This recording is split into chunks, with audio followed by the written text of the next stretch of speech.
All-Star. Step back three on the way. Oh, it banks in. The throw to the plate. And it's Dangle with a shot. Pastrnak scores.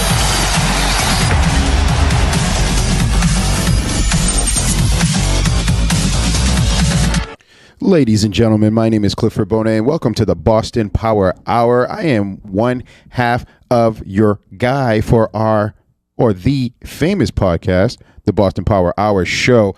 I don't even know if I like the word podcast anymore, simply because I think we do a lot more than the typical podcast, but you know what? I digress. It's all good. I'm not going to keep talking my ish. I'm just setting up my levels. And the reason I'm setting up my levels is I'm going to keep it honest. I like to keep it transparent here. For those that know me or don't know me, I had a small little preview, a little movie that we put out there into the earth that I've been working on for quite a while with a group of super talented individuals. And I needed my mixer for my brother to do his job during the premiere. And I have not been home in my studio since the 11th. Been a little bit busy. Been doing a couple things here and there outside of just the Boston Power Hour. I know you guys are just familiar with me just doing my stuff. But then I decided, it's about that time to bring my guy, because I haven't seen my guy in a while. But we speak a lot, ladies and gentlemen. It's not just, hey, we come here and that's it. We actually communicate. We say, we exchange friendlies and say, hey, how's the kids? How's this? Wish we were rich. We're going to get rich. Are you ready to get back to it? And I said, sure. What do you think about my Celtics? Hey, Cliff, out in 6. I said, really? Really? But before we go there, just so much to talk about. Ladies and gentlemen, let me introduce this guy. You know who this guy is. What's up, brother? It's been a little bit. It's been a while. Little bit. It's been a couple weeks. I think you purposely waited. I did. Until the entire Bucks-Celtics series ended, because there was so much to talk about in between all this time that I had written out. Oh, you know me so well. You wanted to wait till Game 7 was over. You wanted to wait till the Celtics clinched, and you wanted to wait till the Eastern Conference Finals, and here we are, Cliff, live together again. Ladies and gentlemen, is it all right if I just, shoot him just one time, 2 times, maybe 3 times. And you notice he doesn't have his helmet today. You know what? I took the shit away. Listen, buddy. Listen, Cliff. Cliff. I said Nets in 6. I said Bucks in 6. Cut it and out. I said yes, the last time we were here live, yeah. I'm a Celtics fan. Yeah, you said I'm that. a Celtics fan. I root for the Celtics. Yeah. Do I like all Celtics fans? No. Like, Pats fans don't like me because of who I am. I might not like you as a Celtics fan because I don't like how you act. I don't like certain things that the Celtics Nation does. The green teamers, as they say, they right? bleed green. But I can talk all this crap about the Boston Celtics and be real about it. Okay. And kind of, and we'll talk about the series in a little bit. Yeah, before we go there. Wait. I just want to say. Go ahead. I just want to say. What's that? My face was everywhere yesterday. Yeah, it was. My face. Listen, let's slow down. All right. Slow down, you Mr. Celebrity. Love. Because, ladies and gentlemen, oh my God, you hear that, right? Things haven't changed so much here in the Boston Power Hour. Yes, ladies and gentlemen, yes, it's that time again. You know what time it is. This guy wants to rant about something. Before you start your rant, I'm looking at my notes and I'm saying, I know I'm a little older. Maybe I need to put some better glasses on because there's nothing to be ranting about this week, my friend. But then I went on social media, saw a couple people talking their smack, talking their shit. We're going to try not to swear so much, be more professional here. But they were talking their stuff. So, ladies and gentlemen, boys and girls, it's that time. What is it that you got to talk about? Come on. What's the rant? Cliff. There's been a lot of things going on in Boston sports. That's right. Like, it's crazy. Yeah. But I think the biggest news story out of the New England region isn't about the Boston Celtics going to the Eastern Conference Finals. What? It's not about the Bruins losing in the first round Choke. and they losing a Game 7 and choking. No, it's not about that. It's all about the Red Sox trying to make a comeback and climbing back into the standings to get their Hot Sox summer. Jarrett Stidham has been traded to Las Vegas Raiders. I'm going to give you a gunshot. Why are you giving me a gunshot? Don't shoot me down. You are doing exactly what everyone else is doing around me. I'm helping them. I saw that. Yeah, listen, we didn't have our show from the Thursday we had when we were live here in the studio. Yep.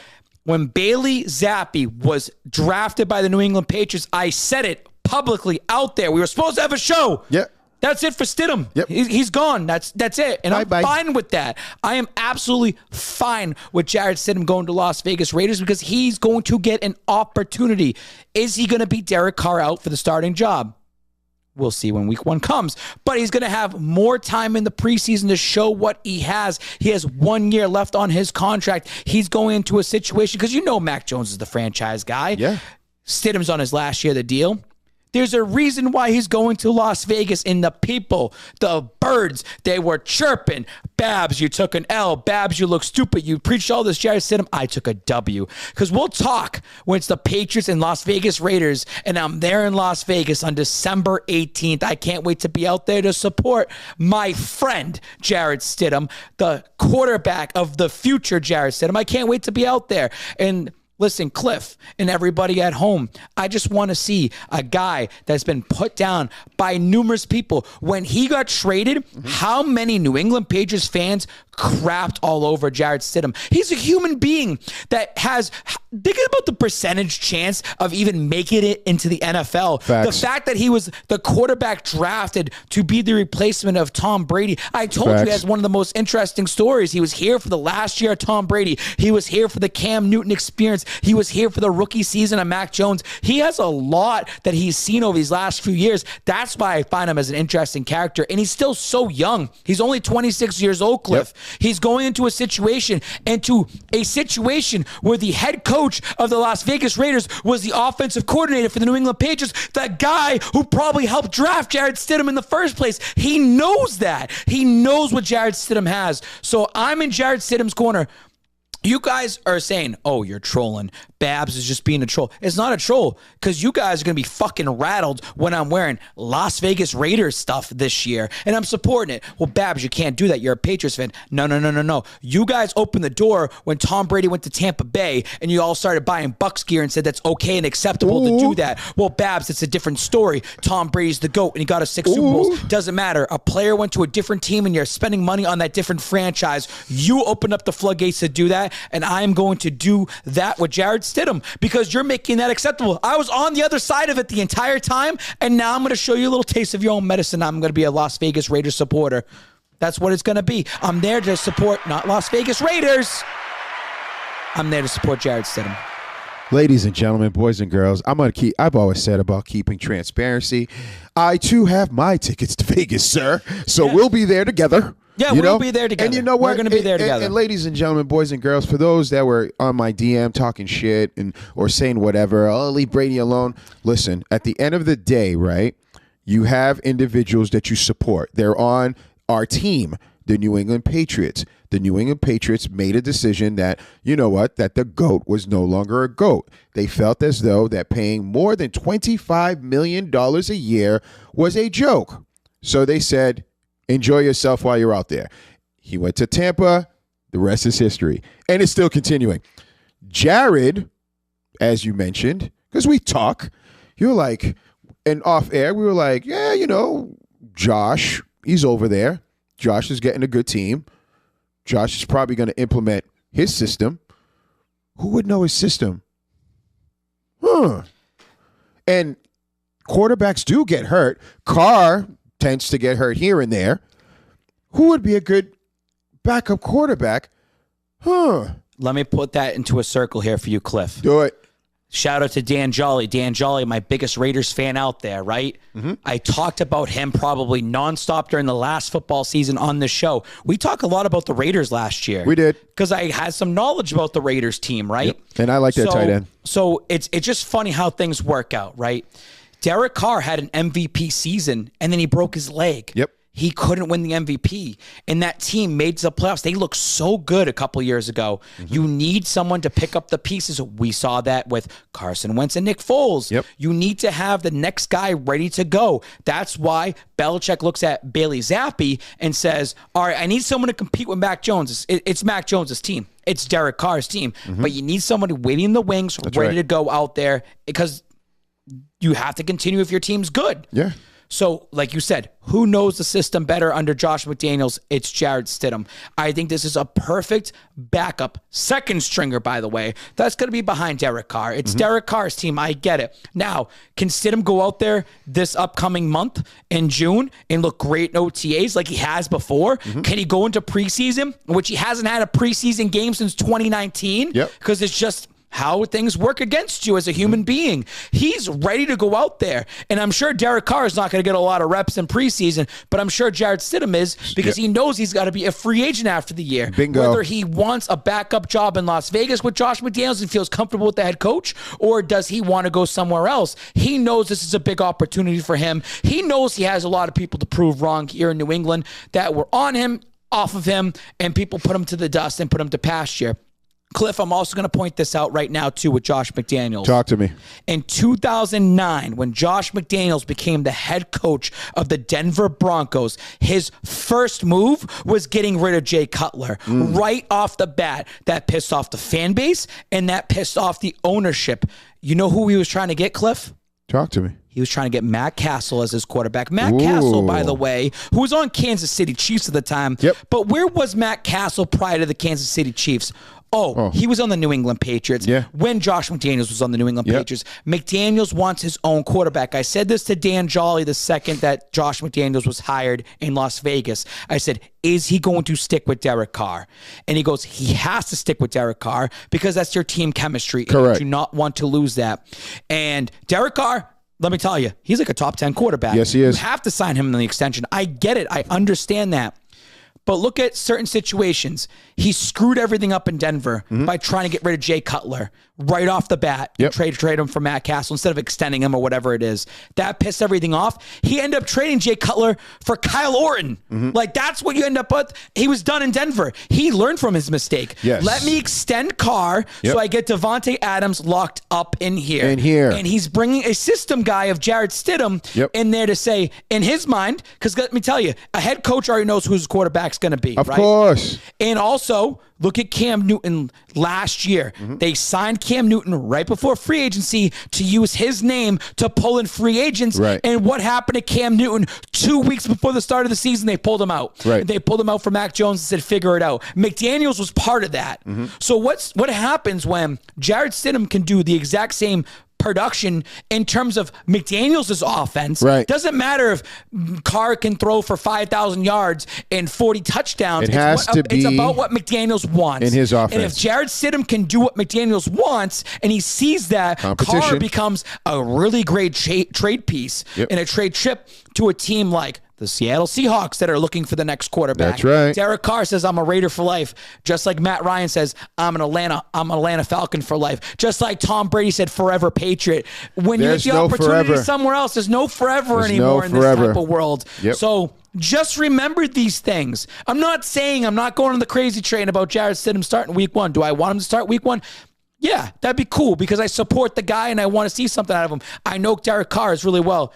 But man, Cliff, I cannot wait. Oh, yeah. I cannot wait for December 18th because there could be a chance. It's a long season. Very long season. We will be there. Very long season. And I think the fact that, Josh did learn from his mistakes with his first stint as a head coach by not saying, hey, I'm implementing my system now. Yeah. He probably, during the interview process, was like, no, I buy into what's going on. And like I said, Jarrett Stidham, I believe, is like 26 years old. Right. Derek Carr is 31. Yep. You have Derek Carr in a 3-year deal. You can figure it out then. Now, Stidham has a 1-year deal. Maybe he's good enough. Sign another 2 years. Yep. I want you to. I want you here. Let me show my commitment. You don't have to be in the NFL, start right away. Like, things can take time to develop. 100%. So that's the way I look at something like Stidham. That still, I know, and I'm not speaking for him. I'm just speaking of what I see. He's someone that's saying, I'm being pushed down. I'd never gotten that opportunity. He had the best preseason under Bill Belichick in 2019 and then prior all to of a anybody sudden, else. Like, he had it there. Just timing did not work out here, whether it was the team itself or his own injuries. It just doesn't work. He gets a complete fresh start. He'll get probably a third fresh start when he goes to another team when he looks good in the preseason. Right. I'll follow him no matter where the hell he goes. Mm-hmm. I mean, I'm just grateful for a human being that takes so hard to get into the NFL that still has a shot at doing something in the NFL. I think people, as fans, right, and I've learned at an early age that not everybody makes it. But those people that make it, regardless of them being starters or bench warmers, they were special at one point in time. This is why they were drafted. Look at Brian Hoyer.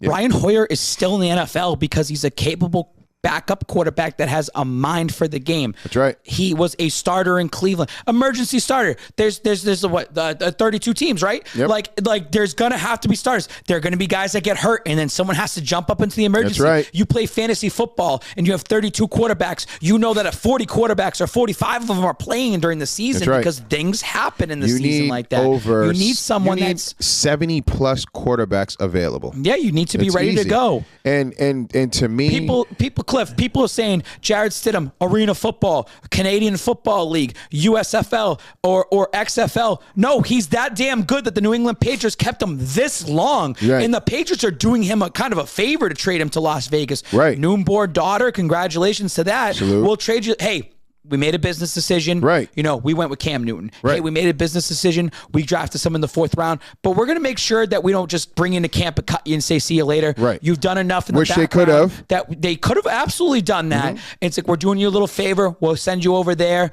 Good luck in your future endeavors.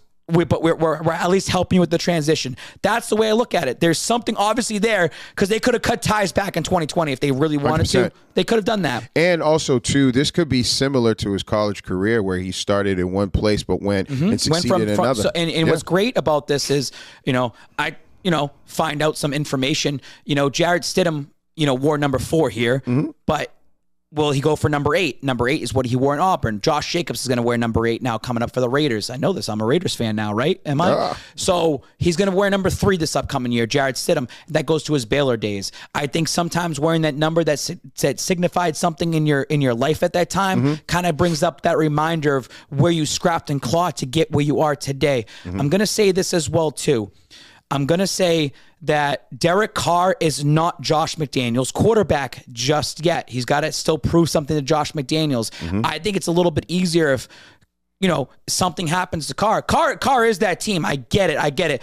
But if another quarterback's playing better, just like Belichick mindset, you play your best player available, right? That's what you do. He's got that Belichick mindset to him. Also, Josh McDaniels was part of the reason why Jarrett Stidham was drafted. And I'm sure Josh McDaniels wanted Jarrett Stidham over Cam Newton when that was here. I think you saw the frustrations of Josh McDaniels to Bill Belichick during the Cam Newton experience. I'm not crapping on Cam Newton and who he is as an individual because we're going to talk about that way later, by the way. We will. Because we have a great topic about that we had some good combos off air for like 45 minutes about.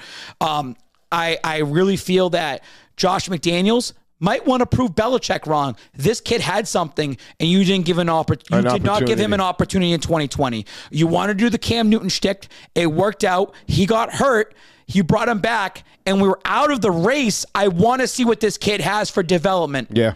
Now, it all worked out for the Patriots, by the way, because they got Mac Jones, and they're working on that sense. So as a Patriots fan, none of this stuff is irrelevant to you. You're probably skipping this part, right?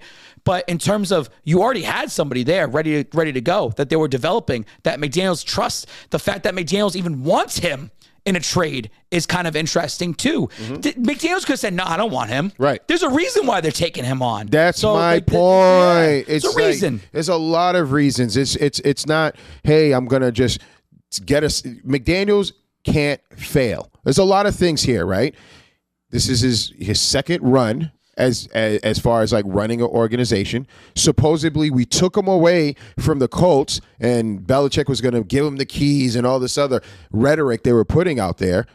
Maybe he saw the writing on the wall like, wait a minute, a lot of things are changing here. And that goes with Andrew Luck with the Indianapolis Colts. Exactly. He knew something way in advance that he was not committed. I'm not feeling this. Wait a minute, there's a chance I can go over here. All right. But you know what? I'm still not comfortable. Maybe this is his little blanket. Hey, Jared, come over here. You know the system. You know what I want. You know how Security I conduct. blanket. You know Insurance. how I want you when I do my training camps. When I'm saying run it this way, hey, Derek, you're the starter, but do what he's doing. Yeah. Because this is how I want. Because he wants efficiency. But here's the key. Here's the key. And I have a T-shirt that I'm making. And for Josh's sake, I hope he proves me wrong. Was Brady the Band-Aid for both coaches? I thought Josh was this quarterback guru, this maniac of his offensive coordinator. A lot of people were like, hey, Cliff, it wasn't his fault. They were trying to run the ball with Mac. He was a rookie. They didn't, allow him to unleash it before he had Cam. Mm-hmm. He didn't have his quarterback. Mm-hmm. He does now. So this brings up a whole interesting point. Mm-hmm. And we're going to be talking about this for years because it's going to be Josh McDaniels versus Bill Belichick in a certain way. Is Brady the Band-Aid? Yes and no. Mm-hmm. Because how many quarterbacks did they draft during Tom Brady's tenure that actually was somebody? Right. Now, yeah, you're going to have your Ryan Malletts in the mix and supposedly your Jared Stidhams that are coming up, but I think that's completely going to be wrong. You'll draft a guy like Danny Etling really late and he's going to be nobody. Right. There is time and place. Jacoby Brissett was drafted and became a starter somewhere. Yep. Like he was a starter in the league and he's still hanging around. Solid backup. Jimmy Garoppolo. Yep. They wanted to develop him, and I'm sure Josh McDaniels is spending time with the backup quarterback to get him and to mold him what to do. Matt Castle, there was a reason in 2009, like I just brought that up about Matt Castle coming in. So I think look at the credit Josh McDaniels gets for Tim Tebow. Right. Now, Tim Tebow was brought in during McDaniels' tenure. McDaniels drafted him, but McDaniels was cut ties from Denver, and Tebow succeeded, but McDaniels still gets credit for that. I think there's something, Cliff, that shows cases that Josh McDaniels says, I know I can grab a quarterback. I know that I can develop him. That's the one up on Bill Belichick. Brady made you. By the way, I made what the quarterback is in New England. Yeah. So I think Jared Stidham's your insurance policy of if Carr doesn't work out, I have a system guy that I've developed in the farm for a couple years that I can put him out there. And I know that the next guy that they draft for the Raiders is going to be the guy that McDaniels can just mold from the ground up. Whether he goes to Stidham and maybe Stidham at a point in his career saying, I'm here to help and be a team player because they want to chase Super Bowl rings. Right. It doesn't matter if you played one snap. It doesn't matter what you do. You're part of a team. You're part of a team. It's part of it. I was at that the Atlanta Falcons stadium down in Atlanta for the Rams Super Bowl, and Danny Etling was jumping around with joy because his team that he's part of every single day and every week, and he's got to put effort in to save his job, was happy to be part of a Super Bowl championship team. So I there's a lot of things that are happening and a lot of moving pieces, and we're going to be talking about it all year, Cliff. Of course. If you're watching the show, just get ready. There's going to be Raiders parts now. Because not only for the Jared Stidham thing, Belichick and Josh McDaniels. And Cliff, I'm going to ask you this. Shoot. At the end of the day, who's going to have the last laugh? McDaniels or Belichick this season? This season? Well, I already told you about my picks last time. I told you I don't think the Patriots are even going to make the playoffs. I think Josh is going to be laughing. I think Josh is going to be pleasantly surprised with what he has over there because he has a really good team over there. We've talked about it. Raiders are not bad. They're a good team. They have a special guy in their tight end, man. I really like their tight end. Do you think that Belichick wants to see these coaches really succeed? No. Yes. I don't think so, bro. Yes. No. Why? For his tree? Is that where you're going? Okay, so you take that Sunday Night Football game, right, in 2018 against the Detroit Lions. Matt Patricia was already like 0-2 going into that game. He needed that win, and the Patriots played so vanilla. Like if you're a Pats fan, right, and you know how the Pats play, sometimes you know when they take that foot off the gas pedal for a certain reason. Yep. We've seen it against Miami when they played a Sunday night game against Miami, when they had to play Pittsburgh the next week. We've seen it when they played the Green Bay Packers in Green Bay a few years ago. They took their foot off the gas pedal like we don't want to show them everything. You just know when there's vanilla Patriots games that you're like, they're not trying to showcase things. Same thing like the Bills this past year. Let's just run the ball 40 times. Like they don't want to showcase certain things. The Patriots, I think, purposely did that against Matt Patricia. Belichick wants to get him kind of a push. Look at the way he treats Matt Patricia right now. Like he's treating him like a god right now in terms of coaching, okay?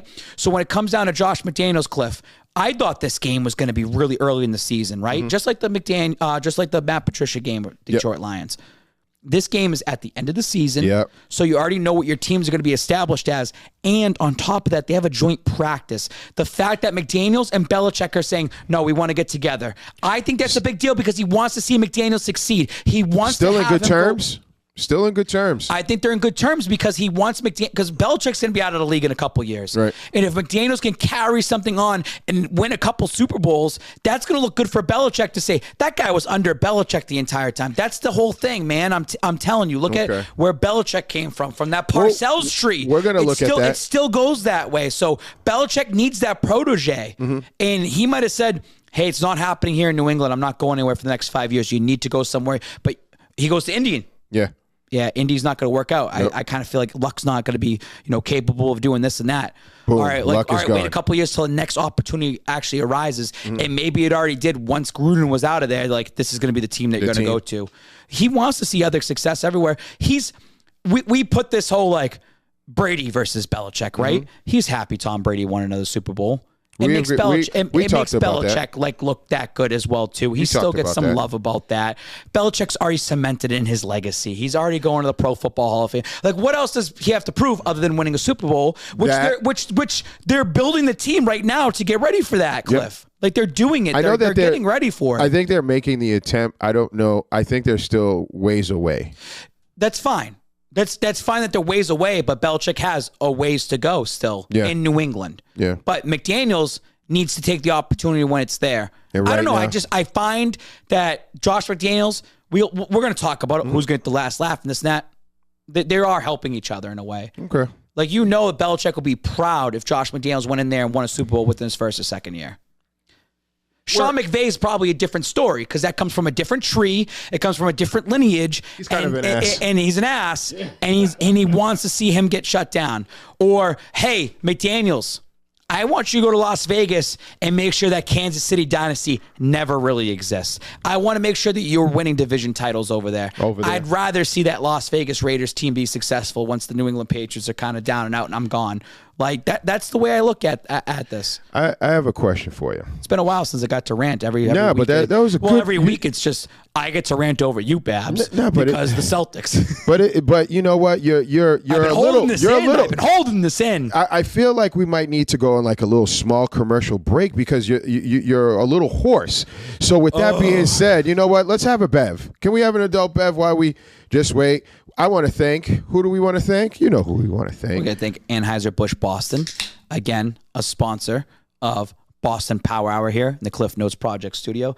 You have a Bud Light Seltzer I got the sour. What do you have? The green apple, baby. Green apple. 5%. I got blue raspberry right here. This is perfect time for the summer coming up, dude. It's been kind of hot out there. I know why you're hot. You're hot because you were wearing. What were you wearing here, sir? I would like to know because the Bucks, yes, it stopped there. But before they stopped, you were in the building. You were in the building when it was a beautiful day. You know why I know it was a beautiful day? Because I was sweating my ass off because I was with you. We were at the Greatest Bar. Before we went to the Greatest Bar, we all linked up. We did a little powwow. We worked on a few things. But for whatever reason, sir, it looks as if you were going out hunting. I know you were sweating. I know there was a lot of people looking at you in GRD and saying, holy but gee. But you know what I know, though? I know you went viral. I know that these people out here were interested in getting you guys on camera. I know that they were like, yo, what is this guy doing? And I know that you're enjoying that beverage. I'm trying to slow sip it because it's been a while. 38 hours it's been. Put that down there. What a fantastic day yesterday was. Oh, yeah. Let's talk about this picture, though. There's a lot of symbolism in this picture, by the way. Let's talk about it. Go ahead. I'm going to leave it up there. Who's that in front of me? I'm going to leave it there. Who's that in front of me? Mr. Tattoo. It's the tattoo man. Tattoo. So, if you watch the last episode, I know about tattoos. I'm rooting for him. I'm rooting for him and I'm not rooting for him. Jack, I'm like rooting for you and not rooting for you because I got the tattoo and I know what it means. Yep. I know what it means. I've also got the losing one and I know what that means too. I've been on both sides of it. I'm like in the background of him. It's like a little foreshadowing there of like him because he was there. It's awesome. He brings good vibes. People are hyped up. I like that you eat into that. I think being there, I don't get to go to as many games anymore. I don't get to be out there as much anymore. Things and timing needs to happen, Cliff. You know it. I know it. GRD knows it. Just to be out there and see the vibes and seeing how everyone's excited was an awesome day in Boston. It's a Sunday. It's the afternoon, which even helps out as well, too. You were freaking everywhere. It's like the paparazzi. I felt like you were cheating on me out there. No, I was like, how many other camera guys does this guy have? Because first of all... Like, Jesus. And well, I learned through you. Yeah. I learned through camera here, camera there. I know, but what's going on? But that there? was ridiculous. Like, my son was like, Dad, and he didn't call you Spike, which was pretty cool. He's like, is that Brian? I was like, no fucking way. I said, again? Yeah. Let me tell you something. Talk to me. Like when me and GRD, and I'm going to call him GRD, I'll call him Corey. I mean, I think most people by now know names, and names are all over the place. There have been so many times you come up with an idea and it never happens. It fizzles out because it's all about timing. It has to happen. Sir. The buck hunting gear was going to be game 1. We were talking about doing something at least during the playoff series. And then it just didn't happen because of timing, right? So then as we're talking, I kind of put it out there. Game 7 is a Sunday. I'm free that entire day. You're free that entire day. Cliff's free that entire day. Like things could start working out. And it comes down to the point, Cliff, that it's like, all right, game 5, they lose, right? Game 5 was a devastating loss. It was good for the Bucks and 6 crowd out there, but it was a devastating loss. But I did call Corey and I told him, you would rather be down 3-2 in a series, win the game on the road to have momentum going into game 7. You want that momentum on game 7. You don't want to be the team up 3-2 that's hosting the game that you could have closed it out on the road. Just like Milwaukee could have closed it at home and then have to go. And it showed. It showed by the Milwaukee Bucks. It showed that they started hot, but it just showed they just collapsed. It showed that Celtics really wanted it more because they had momentum on their side. And the defense, baby. So when you look at a day, I did not know I was going to that game till 5 p.m. the day before because there's a lot of things in play. You got to make sure things at home life. Things are different now, Cliff. Now you have kids. Both of us. Both of us are different. You have twins. I have twins. Yeah. And he's got Kairos. Yeah. And he's got another one on the way. Little bun in the way. By the way, spoiler alert. If they win the NBA championship, he should name his child Jason Jalen Janelle. That's what he should name him. Holy JJJ. The triple J. That's what he should name him if they win on this run. But you got baby mama at home. You know, you got to also think about timing. What time's the game? This and that. So it's 5 p.m., right? I'm going to set everything. I'm going to paint the picture for you people at home because this is what you do. You take an idea, you got to run with it. We've done this in the past where things have been successful and not been successful. COVID game. Got this painter's gear and the mask. I knew that COVID was kind of like shutting things down. And I remember giving a phone call to Corey and said, dude, this is going to be the last home game. We end up doing that. The Celtics lose. So it doesn't make it as memorable, but it does because of what happened in our society. You look back on it and be like, holy shit, we were wearing masks before everyone else was wearing masks. We have some videos. Pittsburgh, I did a terrible towel. I threw it down on the ground, stomped on it. I got lucky. I know the people out there that helped me out. I was on the field beforehand. And the Pats lost that game. How many times have I gone to Celtics games, Cliff, or Patriots games, or Bruins games, or Red Sox games that don't work out in your favor? Last year for my birthday, home run cart was the big thing for the Red Sox last year. They were on a heater last year. And me and GRD just happened to go to that one game that they lose. We got a home run cart. We're doing it out. Vibes are awesome. And they end up losing like 10-3, right? Ugh. And it's just like, we wanted to go on Lansdowne afterwards with the cart. Yeah. You can set everything up for pregame like we did, but it's about the team executing. And there's only been so many few times, whether it's the tattoo for the Patriots, whether it's the leaf blowers, game 7 against the Toronto Maple Leafs a couple years ago. We did that with the leaf blowers outside. To do this buck hunting, let's do something crazy and let's do something funny. When you go buy the suit and we're talking on the phone, I'm like, dude, this thing feels heavy. And it's like, I need an orange hat, or like we need this and that, and you start talking, what's our sign going to be? What's this? What's this? What's this? We're on the phone nonstop. I put the suit on that night, and I had Michelle take a picture of it, and I sent it to him. I'm like, this is what it's going to look like. And I was sweating in it, like already, like just at home. And I was like, it's going to be hot outside tomorrow. So we had to set things up, Cliff. Yep. Me and you have a thing with Anheuser-Busch, Michelob Ultra. Yep. I know Bud Light's up here, but Michelob, they're the same thing. Yep. The official NBA beer, That's sponsored by there. But, you know, we have a thing at the Greatest Bar, so we have to set up that, timing of where to get changed. So a lot of things that go into this. A lot of action. And for me, it's not about me. Like for yesterday, for Game 7, it's about GRD. That's his fucking element right there, Cliff. Celtics in 7. The sea of green teamers out there, because they love him. They love him. They love the way they talk. They love the way he carries himself, and he carries himself in a certain way.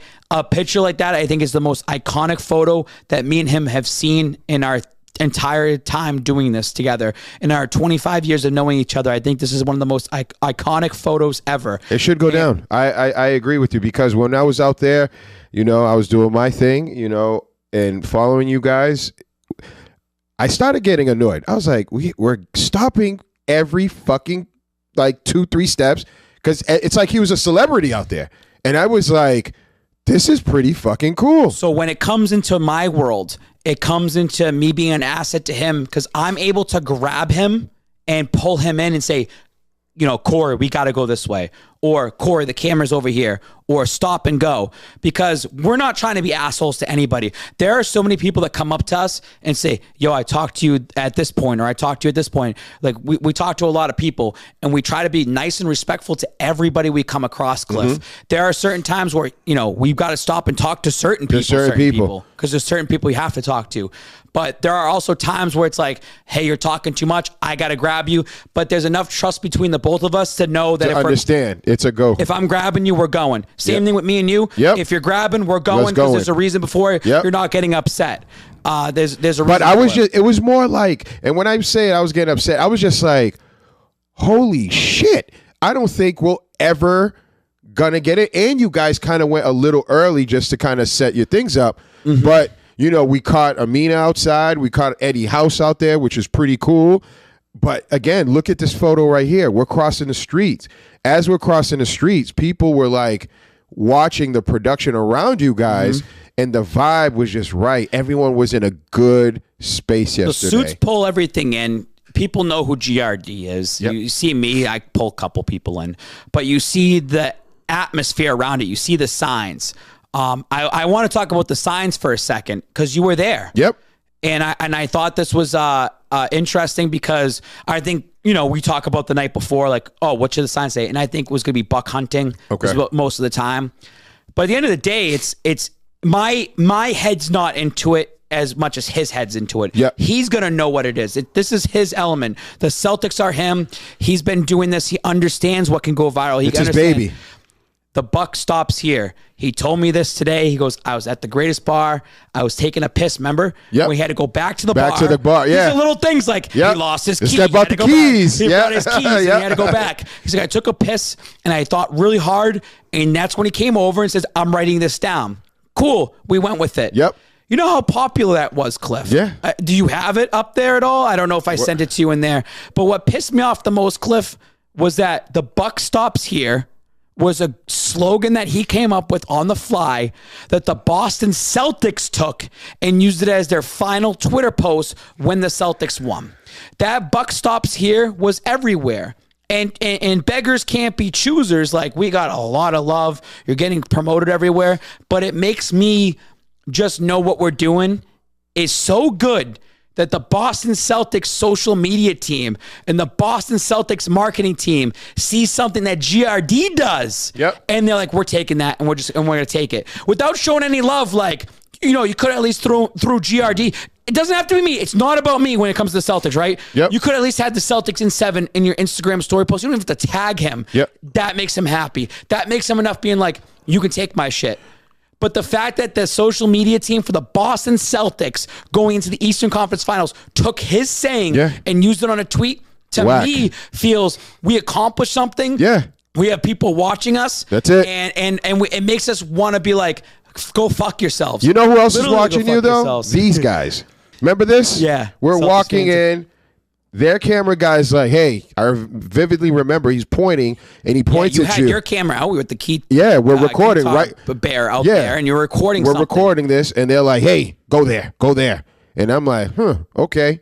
It was You just see a that? You see really that number right there. It a says good vibe. 5 on it. Yep. That's important because the game's on ABC. It's on That's right. Channel 5. That's right. And I knew that's important. Now, all this was filmed pregame. right. And as we go into the game, we don't know anything. You don't- We yeah. don't know where things are going to be. You don't That's know right. where. I said this. There's been so many times, Cliff, that we've recorded things that never made it to the public eye.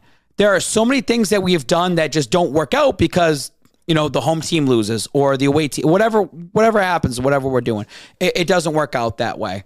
So just the fact that it was Channel 5, even beforehand, where you had that picture of us right outside the Garden. Yep. It was like an official NBA guy just with a small little phone. Let's like record. Oh, I saw that. Yep. Just that little simple picture right there, man. We were there pregame. Not even that. We're doing things on our own socials. Yep. Pregame. Then you see us on pregame. Pregame. Then you see us during the game. Then you see us postgame. Like there was always some point. Someone messaged us and said, "I think I seen both of you more than I seen Jason Tatum all game." Because I just seen you guys. It's just everything's about timing. Now, do and you working out. understand? I was jealous. I was like, I'm supposed to be a cameraman, but you guys like adopted so many people walking there. I was like, this is amazing. Like, I went to my kitchen, went to get something to eat real quick. CJ's like, "Dad, like, what the hell's going?" And I'm like, "Oh, wait a minute, I got to record," and I shoot it to you. But then I'm like, everyone else is seeing this. It wasn't like a quick clips. To me, that was really special and vindication, obviously, for all the bad shit previous. Because I'm not gonna lie, if you had told me about this, I don't think I would have let you go in the game. Because I'd have been like, this dude really wanted the Celtics to lose. No. I said this, like, there's a reason why I pick against the Celtics. There might be a reason that they're in the Eastern Conference Finals. But when push comes to shove, we just want to be entertaining and have fun. Like, again, like, it was cool. Like, you showed me in the newspaper, right? Yep. I mean, that's awesome. It's cool that I got a little love in certain areas, right? I like it as a little notch to myself for you, for what we do outside of this, to say, we know what we're doing. We're working. When the timing works out. And Corey said this. Imagine we had 48 hours to decide what we're doing. Like, imagine we had a week to decide what we're doing. Things happen on the fly. Sometimes when you have too much time, it doesn't work out. It doesn't work out, right. Sometimes when you're on the fly, it works out. And it worked out in this case. And we could have did all that yesterday, Cliff, and the Celtics lost, and it would have fucking sucked. Yeah. We would have been super upset. And it's happened to us plenty of times in the past that you forget about those big moments. This was a top 3 moment in our lives as a combo team, but also individually. And like I said, that iconic photo of him standing up was awesome. Just me being, I pregame, we're there pregame. I just held up that sign the entire time. Yep. Corey's talking to people. He's mingling. He's got cameras. He's this and that. So as he's doing that, I got to do this, because as he's doing that, boom, that's where you get the picture from the newspaper.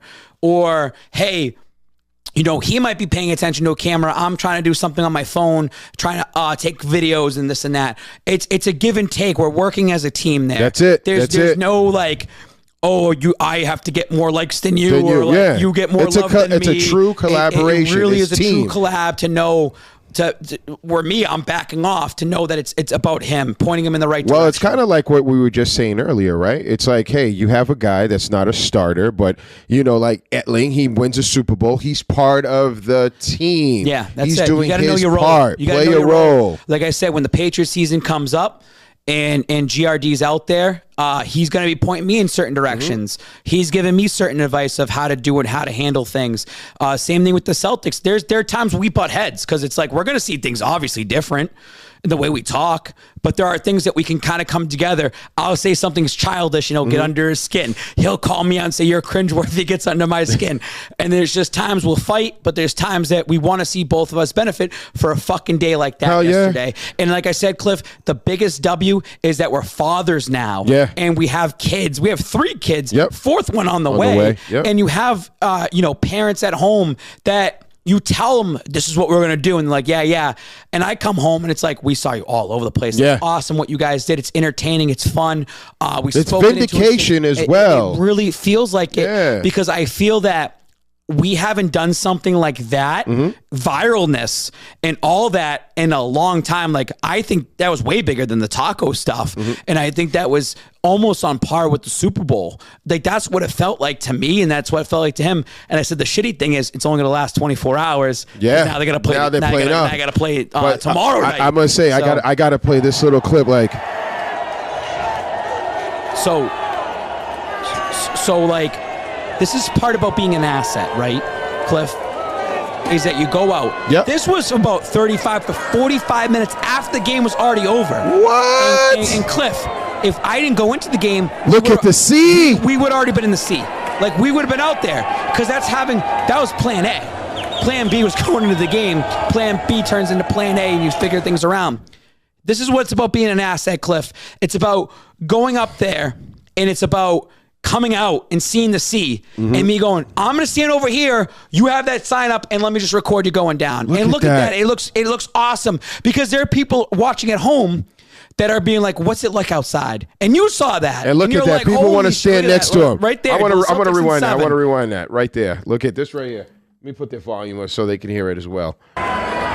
Look at Corey. Here he goes. Hey, can we take a picture? Can we take? Yeah, you can. Yeah, you can. Sea of people right behind you like that. It's just, we said this. It's timing too because when the Bruins and Maple Leafs had their Game 7 years ago, and we did the leaf blowers.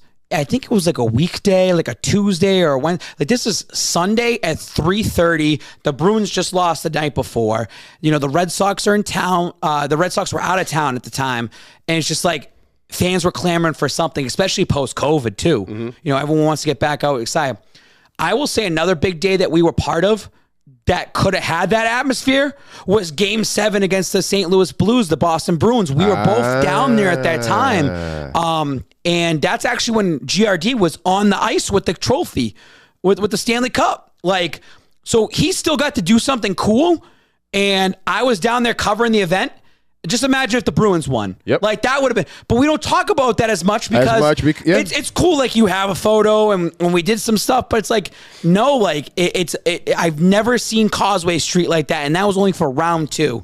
I truly want the Boston Celtics to go to the NBA Finals. I want GRD to go on an NBA Finals run. Of course you do. Like, Come it's on, just, you're a fan. and people don't understand, like, we've been fans way before doing the Instagram stuff. Green Runs Deep went out to freaking LA Game 6 for 2010. And that's when the game of Kendrick Perkins got hurt. Like, sometimes things don't go your way. Like, he could have saw the clinching, and the Celtics would have won their second NBA title with Paul Pierce and KG and Ray Allen. Like, he was out there for that. I want to see him get vindication almost over a decade later. But, oh man, like, it was awesome. We're gonna be talking about this all. The Celtics, personally, the Celtics could get swept coming up. And it's going to suck and it's going to sting for someone like for GRD. Yep. But that memory of Game 7 is always going to live etched on. in. It's always going to be there. That's Since what's great we're about talking that. about memories, what I really like to talk about myself is because, you know, I low-key want to be a comedian, which is why sometimes I crack a lot of truth and jokes at the same time. But I want to give a shout-out to one of our fans, our supporters. And I'm not going to call him a fan anymore. I'm going to call him, he's our intern/employee. When we start making money, we're going to bring him in. And that's my guy, Dito. The memes come out, baby. The memes come out. You don't know when the camera's on you. You don't. You don't know what's happening. There's a photo of us from Game 5, process of elimination, which was a cool thing that we did. And I don't even bring it up because it's just like the surrounding factors of it. Like the confetti. We were at the confetti game. It's just that reminded me of this because, like, in the picture me and Corey, I'm like looking at him. It's kind of like the same. I'm looking at him in this. You don't know. I had some bad camera angles yesterday. But dude, this is funny when you want to enjoy the party, but you have a curfew. You know why? Because you're a dad. It's okay. Oh, and it's 100% true because we went to the bar afterwards and grabbed a beer, and both of us like, I just want to go home. And it's still Sunday, and it's like maybe 6:30, 7 o'clock. I called you. We talked for like an hour. Yep. I was like sitting down. I'm like, I just want to go home. I'm tired. Home, yeah. I'm tired. You can tell I'm tired still. I slept for like 4 hours, and I was up super early because of how great yesterday was. I woke up at 4:45 this morning. I couldn't go back to bed. It took me 2 hours to go through all the messages. That's unbelievable. The I can imagine and stuff. Now, that's just on me. Imagine what GRD's experiencing with his account. How hot it's hot right now. I'm like you can't even go through everything. Yeah. So it's a lot. So shout outs to everybody that helped out and passed. That's these why I take the time to try to shout everybody out when you only thought it was a fire. I've shit myself a couple times. Come on, who hasn't? Don't say. I'm going to say I have not yet. We've talked about that. Not yet. It's not shite. No, it's going to happen to you. All right, well, He'll become a really old man one day. Yeah, but you know what? I'm still kind of a young man, and I've done. Yeah, so let's wait. We're going to wait. We notice all the Pats players. We'll talk about this because I saw a few. There's a few Patriots people players in there. Very close by. I know we're not. We're supposed to be a sports show, but shit, we talk about. Let me tell you something. Talk to me. Now, when big games happen, I say big games equals big moments. Yep. And big games equals celebrities coming out. And you can have your Dave Portnoys, you can have your Steve Aokis, you can have Millies out there. Yep. Shout out to Millies. You can have Robert Kraft and the crew there as well. You can have all these Patriots players that show up and they're in the front row. Dana White's out there in the front row. You can have your celebrities and they show them love on the Jumbotron. Everyone goes nuts. GRD's the real celebrity because it's just like you're there and part of the fans to be a fan and bring the entertainment, excitement, bring the hype up there. And I think that what me and him accomplished yesterday means more than any of those celebrities that were out there. Well, I think you guys are in some way, shape, or form kind of celebrities, right? Some people might be like, "Oh, okay, Cliff, you're going a little." No. Take this ride with me. Rent this idea. I like to tell people, rent this idea, right? So we do these things because we really love sports, but you and I have come to an agreement that, hey, you know what? I'm going to just say it. We do it better than a lot of people here in New England and in the Boston media sports, but you guys will slowly but surely, you'll figure that out. But I digress. But a picture like this for me, right? Yeah. A picture like this. Yeah. This is what sometimes you do it for the people. This is real. Talk about this for me, man. Now, David's right in the middle. I actually met David I worked for the Mass Pirates when I was the in-arena host a couple of years ago. That was right as the tattoo and the Super Bowl happened. And I got to do that. And I met David over there. And David's just somebody, just like a lot of people that want to get into the sports world. Myself and Corey just do this as a side thing and have fun with it. But there are people that are trying to get their small ins, whatever they do. I've met plenty of people that work hard, that bust their ass doing it. And I've met other people who have been given the opportunity and they don't deserve the opportunity. So I talked with David. I saw him at Mass Pirates. He's someone that will go to those AHL games for hockey. He's someone that's doing arena football. He's someone that's covering his team his own way. He's working hard at it. So David, what's great is he's like, I want to be working for the Florida Panthers. I want to do something with the NHL. He's going to get there one day.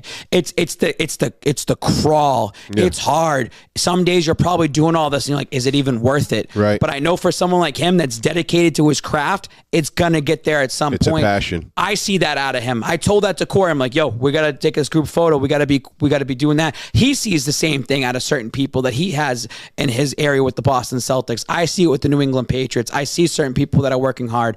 I also see the people that cut corners. I see the people that backstab. I see the people that are handed an opportunity that should never been handed an opportunity. I know that they're going to fall off pretty quickly. Yeah. I mean, what am I doing? I'm just riding the wave. I'm just going with what I'm going because I have fun. Like yesterday, what's cool about yesterday? Like, we're not tied into a sports media outlet. You're not tied into having to do this, and this. You're just kind of freelance and you're doing your own thing. And we're very successful because, Cliff, we're able to do stuff for us. That's right. We're able to stuff to do for AB Boston. We're able to do stuff for GRD. We're able to go in the game and just be out there. We're independent, but a guy baby. like David, it's awesome to catch up because I'm so busy in my world, especially now with a family, that there are a lot of people that me and him are never trying to be assholes to anybody. There's a lot of people we've met that help us, that we know that help us. We want to make sure we help them, but also at the same time understand, like, we support you. 100%. Like, we support you. I mean, and I'll also shout this out too, like Jake Seymour. Jake Seymour is right now working with, he's in college, but I believe he's at Arizona State University. He worked, with me in GRD doing writing, doing, the original Boston Power Hour was one of his ideas, by the way. Like, this is where it kind of stormed into. And Jake was kind of just molded under us, and we kind of gave him advice, but he's learning because we never did any of that stuff, but we'll try to help him to the fact that now he was covering the Phoenix Suns. He's out there in Arizona covering the football team. He's going to be covering the Cardinals coming up. Like, they looked at him in college and said, oh shit, you do all that in Boston? Right. Because we tell him, use us as a reference. Use us help. We'll help you out. That he's already running shit now for the college over there. Dope. And I told him, when you graduate in 4 years, you're going to be on a fast track to success. But he grinds, and we see that. So it's cool to see some of these young kids that are getting into sports media, because we know it's hard to get into. Yeah, man. Because we wish back 10, 15 years ago we did that. It's a different world now, but too. It's right? different. It's different. So, like, I think we're very fortunate, me and GRD, to have the platforms that we have. They're separate. Yep. They're very separate. Like, GRD's here. I'm over here. Same days I can be up here. I'm doing something different right now with Boston Power Hour that he doesn't want to do. Right. We can be different like that.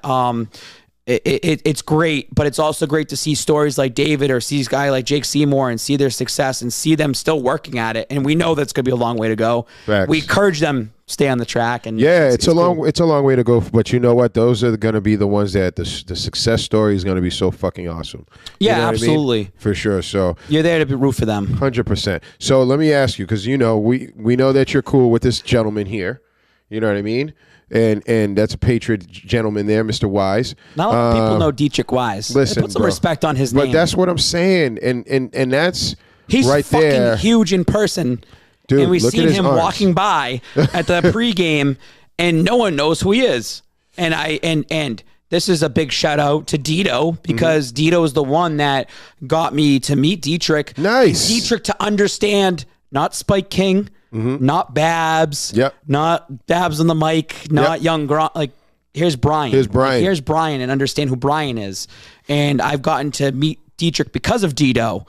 And because of that, Dietrich understands where I come from for most of the time of what I do. And it's cool to see him, because he's someone that I root for success. He's someone that gets crapped on a lot by the New England Patriots fan base. There's a reason why Dietrich has been signed to a 4-year deal like prior to last year. There's a reason why he does great in the community. He holds himself to a certain standard here. It's more than football. It's absolutely more than football. So much I more. like guys that have, there's certain guys out there that are off the wall, right? And Dietrich can say that because he loves wrestling. I think that's what some of our connection came to. Nice. Like, you see me cutting a promo outside. It's like a wrestling promo. It's entertainment. He likes that side of it, but also understands the community aspect. Like I've told you how I like to try to be community oriented as times that I can do it. I know you do it as well too with Fight. Yep. And I know that Dietrich does it with Wise Up. So we understand that as well too. So I look at Dietrich and I hold him to that standard, like of that's why he's still in New England. That's why Robert Kraft likes him. That's why when Robert Kraft is walking in with Mac Jones and Kendrick Bourne, and they're all coming together, those three, right? They stop. They look at Dietrich Wise and they shake his hand. Yep. I saw that, Cliff, and I showed so much respect towards Dietrich. Yeah. Because Dietrich It speaks volumes, man. Because you see how Dietrich is dressed, polo, looking nice. I think he was wearing khakis maybe Nice or and something simple. like that. Look nice and simple on a Sunday, right? You got these guys that are young. Young, Dietrich's young too, but young, vibing. Not coming out of college Kendrick's yet. got his like recording his vlog and stuff like that. Mac looks high as fuck in that photo. Yeah, he for does. some I was reason. gonna say it. But they're there to have fun. It's And weed. I just- It's okay in Massachusetts. but there's you can see the differences for players, and there's reasons why people stay. I know Robert Kraft. It holds a lot to do community and what you do around. They're at the Brockton YMCA actually right before this, and they were doing some stuff. So there's a lot of. They do a lot of community stuff, and it's funny because Kendrick Bourne was there. I wish I knew. I would have just kind of checked them out, but it was good to kind of just Well, see they got to all of secretly that. do it too because they don't want it out there. Yeah, I out know, there. but you get you your know. ends, but I thought my people would have told me, but it's all right. It's all right. But listen, but it looked like you had a great time. I'm happy that you guys had a really good time. Just because you know what, at the end of the day, right? And we were saying this. There are times that you go home and I know I do, and I'm like, what the fuck am I doing? Like, it's Monday. What time is it right now? It's 12:16. It's what day is it? it's Tuesday now. Ugh, it's Tuesday. It's Tuesday. And we're here. It's And Celtics game day. we've been very consistent. Very consistent. We're doing a lot of different things. We're trying to differentiate the way we move. We understand that the culture here in Massachusetts is changing because we're more of a representative of what's going on in the now Yeah. as opposed to what the old guard is.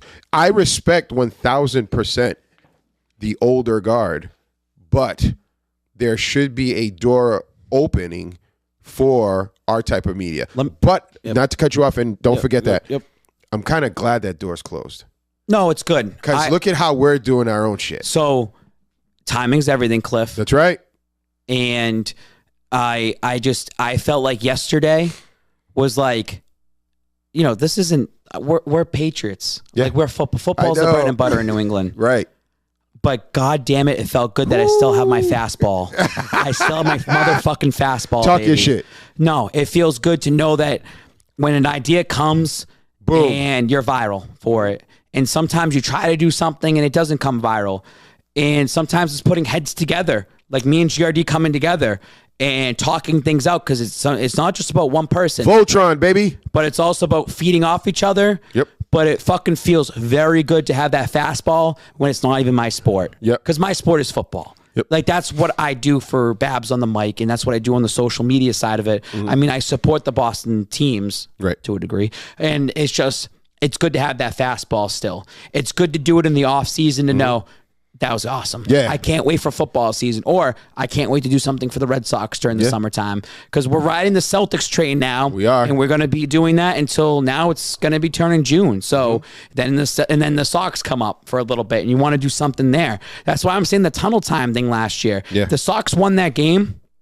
We would have been on, it was a Saturday. We would have been on Lansdowne with the fucking cart, the laundry cart that we spend money on. Yeah. And we have to assemble it. And we're dressed up in full on Red Sox gear, Cliff, last year. Head to toe, cleats and pants and jerseys and socks and eye black and all that. Yep. You're sweating in the sun all day and they lose. But imagine if that was a win, we would have been up and down Lansdowne just having fun with the people. Right. It's you're going to the game. We want to be the street team and make you have fun with it too, because we're having fun as well. And that's the point, right? And that's where we're different because we connect with the people and we want to hear the people.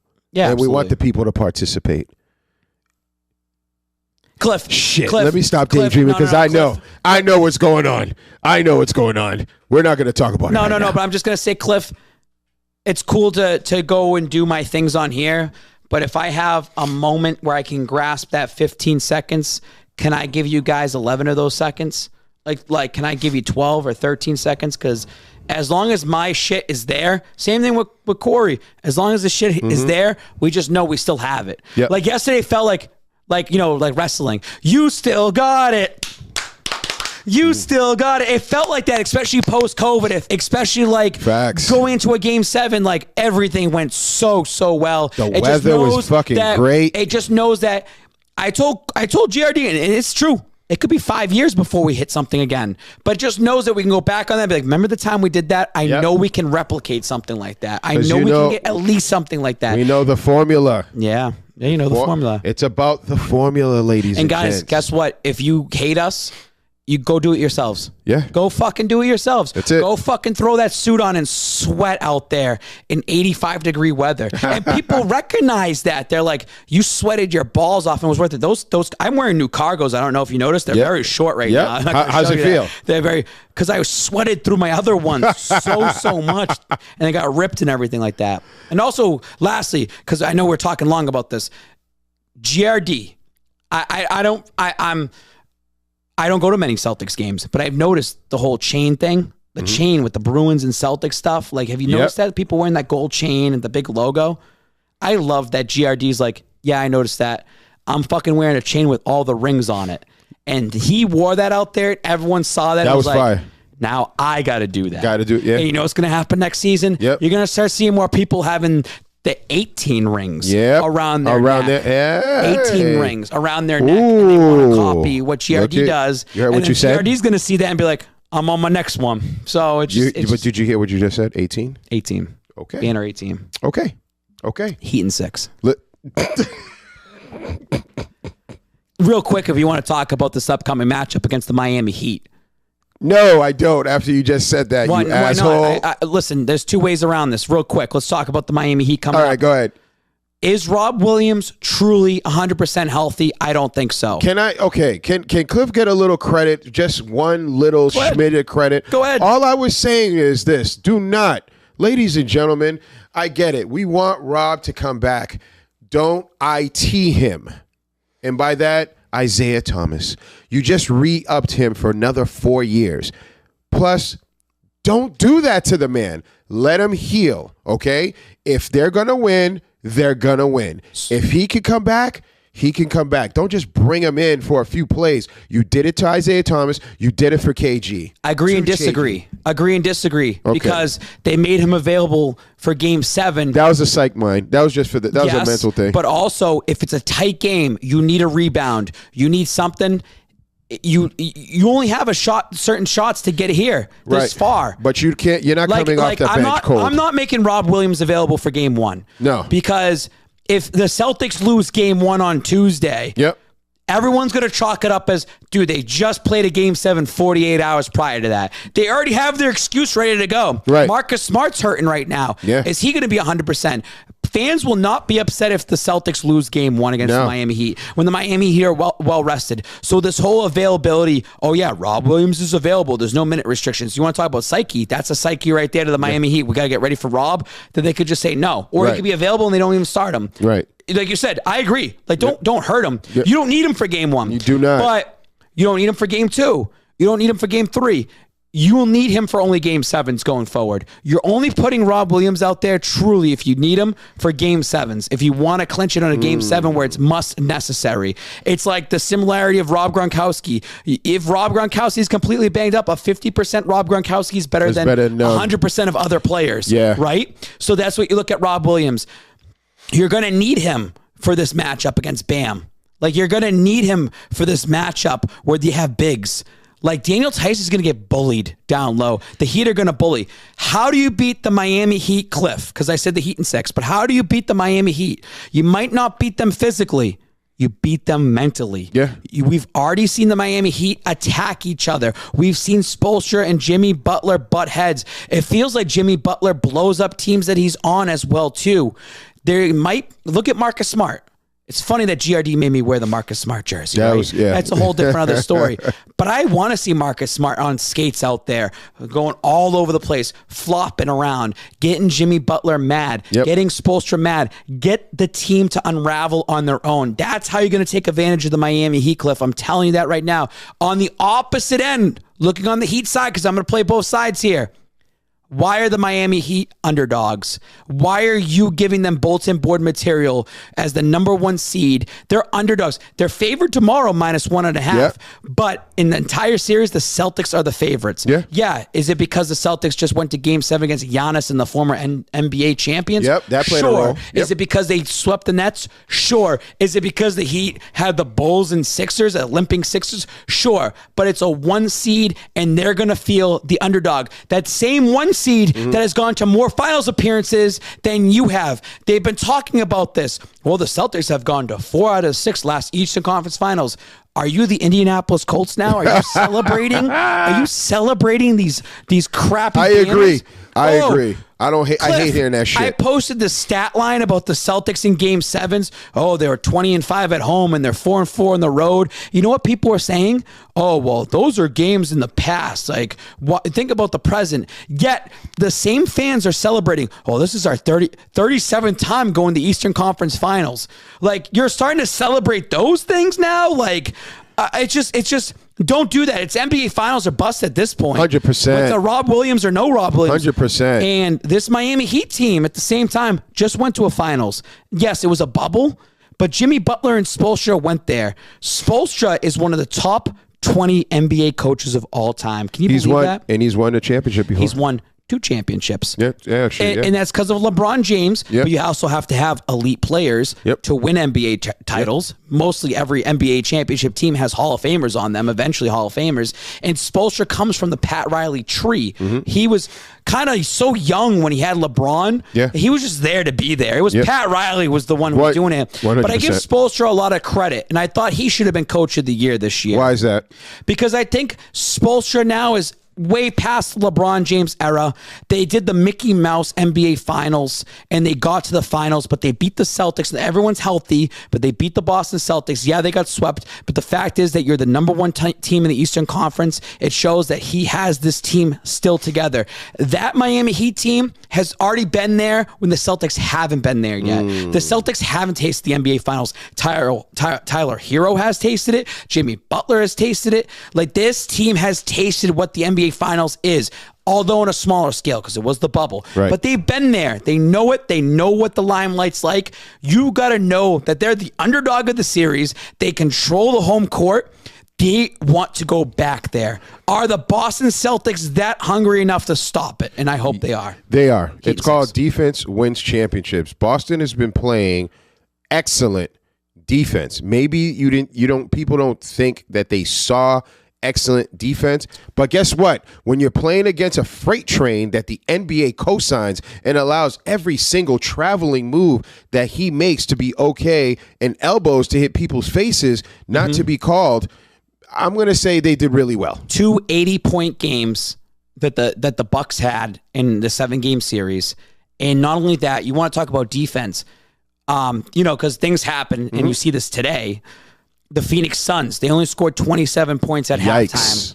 They finished with 90 points. Yikes. The Bucks finished with less points than that. Yep. I mean, it could be, we're just, Mavs are letting it go. The Celtics don't let it go. They played strong the entire way, the entire time. Yep. And I think that shows, and you said the freight train, you're watching the games and you're like, how is Giannis getting away with this? I think I was talking about it last time. I'll demonstrate it, like, of how he gets to run. The Euro step is like the triple Euro step. It's a new step. It's him throwing elbows and getting away with it. It is frustrating at certain points. There's embellishment in the NBA, but it's just like you're having a legitimate running back here and you're letting him get to do whatever he wants to do. And and you know what? Marcus Smart, I thought he was done that fall when he got clipped in the air. Yeah. I was like, oh, this dude's not coming down. And he might embellish on a couple things, but you know what? He was up there. He stayed in the game. He played. That plays, and it resonates with your teammates. Like, you know what? I'm not going to complain. I'm going to keep playing. Where the hell did Grant Williams come from? The threes. 18 attempts at three-pointers. 18 attempts. The most in NBA history in the playoffs. It's a lot. To beat Steph Curry out I there. am going to say this. Grant Curry. I don't want to see that again. No. Don't do that shit. I don't want you, because now they're calling him Batman, then they're calling P-Rabbit Robin. I get it. Yeah. Slow down, my friend. You're still coming off the bench. That feels like they were dicking around that game. Yeah, like it felt like they knew they had control of the game for the defense, and they could just dick around and toy. And see what happens. It's almost like resting your starters because you know that you have to play in 48 hours. Agreed. It's almost like that, right? It feels like that. Basically. Look at Al Horford has a 30-point game average Al. Yeah. Like he just disappeared. No, he does what he has to do. He's doing his job in certain ways. Like, don't get me wrong. But when you do that, everyone thinks like Al Horford's going to keep doing this. Nope. It's just that one and done. I'm just very surprised. I'm very happy. I like what I saw with the Celtics. But the Celtics continue to live and die by the three. They did a lot of the I don't series, like that. And they're going to do it against the Miami Heat because they are not going to be able to match up down low against them. They're going to let it fly. It's going to work. It's going to work certain games, Cliff. They're going to hit 25 threes a game or something like that. It's going to work for certain games. But the difference is, though, they're going to be able to drive because the long-branched man, Mr. Lopez, is not going to be there. Adebayo does things, but it's a different type of bigger man. You saw him. You look like you was about to punch Brook Lopez. That's how close you got. I wish I had the video on deck, but guess what? Everyone's seen it anyway. So it's irrelevant that we show it here. Jaylen Brown, my favorite player, right, has been so consistent throughout this past few series. I think he's going to continue, and I think this time he's going in the hole because you know what? Giannis scared him. Lopez scared him. They're walls. Miami doesn't have that. It's a little different.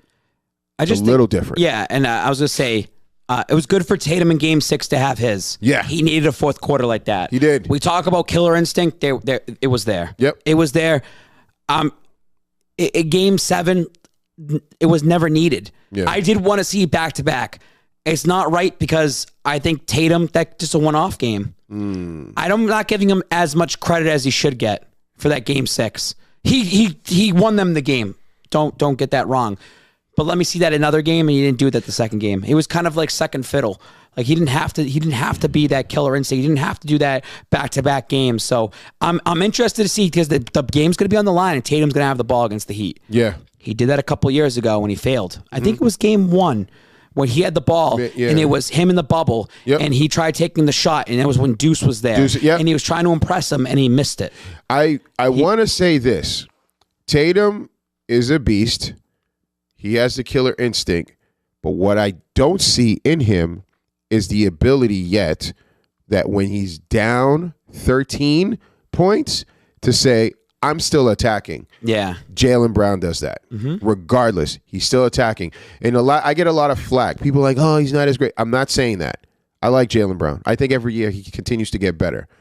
But he's your most consistent Boston Celtic. If Jaylen Brown was on any other team, probably 26 other teams, he'd be the number one guy. 100%. Like, he is their starter. Like 100%. he's the star. Right. Like on 26 other teams, probably. Yep. So like you're lucky to even have him to be the second guy. Like here. I agree, and I'm getting tired, and maybe I should just turn off like sports like radio for a little bit. Sometimes you need a break. The rhetoric of like, is he not? Is he this? Like, give the man his due, man. Like we do that with a lot of people too. So it's true, but my God, But shout outs to the Celtics. Hey, look at that, guys. We did enough Celtics, but let's get back to our bread and butter. You want to do that? Yeah, I think at first what do you we want should do another shout out for this. What do you? Oh, well, maybe Boston. It's all you. I want you what you do before we get to Celtics. Talk to us yesterday about your time at the Greatest Bar and what happened and how was which version do you want to vibes? hear? The Thursday version or just this now version? I love the I'll hear the go happy version of what you saw. Cliff, if so we were in there. On you. All right. So I'm going to say this. Let me set myself up, if that's all right, ladies and gentlemen. Take your time.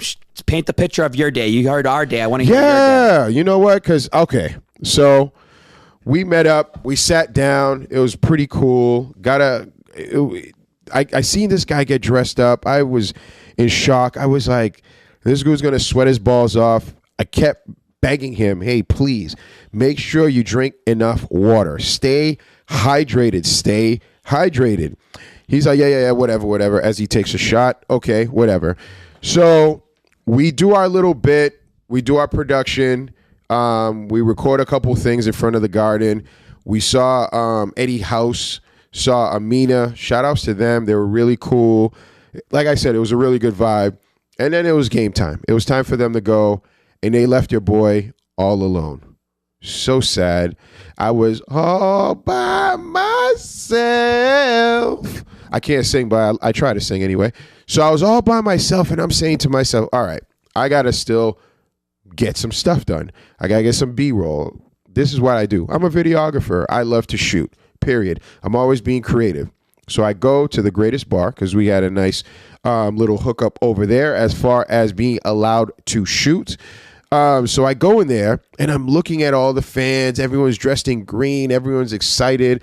Everyone's excited for the game. Guess what? Boom, the game starts. Okay, game starting. I'm over here. They're enjoying. Hey, take a picture of me. I'm like, no, this is video. No worries. Video. Where can I see you? Oh, Boston Power Hour. Shout outs to all these people that actually followed us. I appreciate you guys. We thank you. Continue to support. Make sure you hit that like button, share, and everything that other popular YouTube people tell you to do.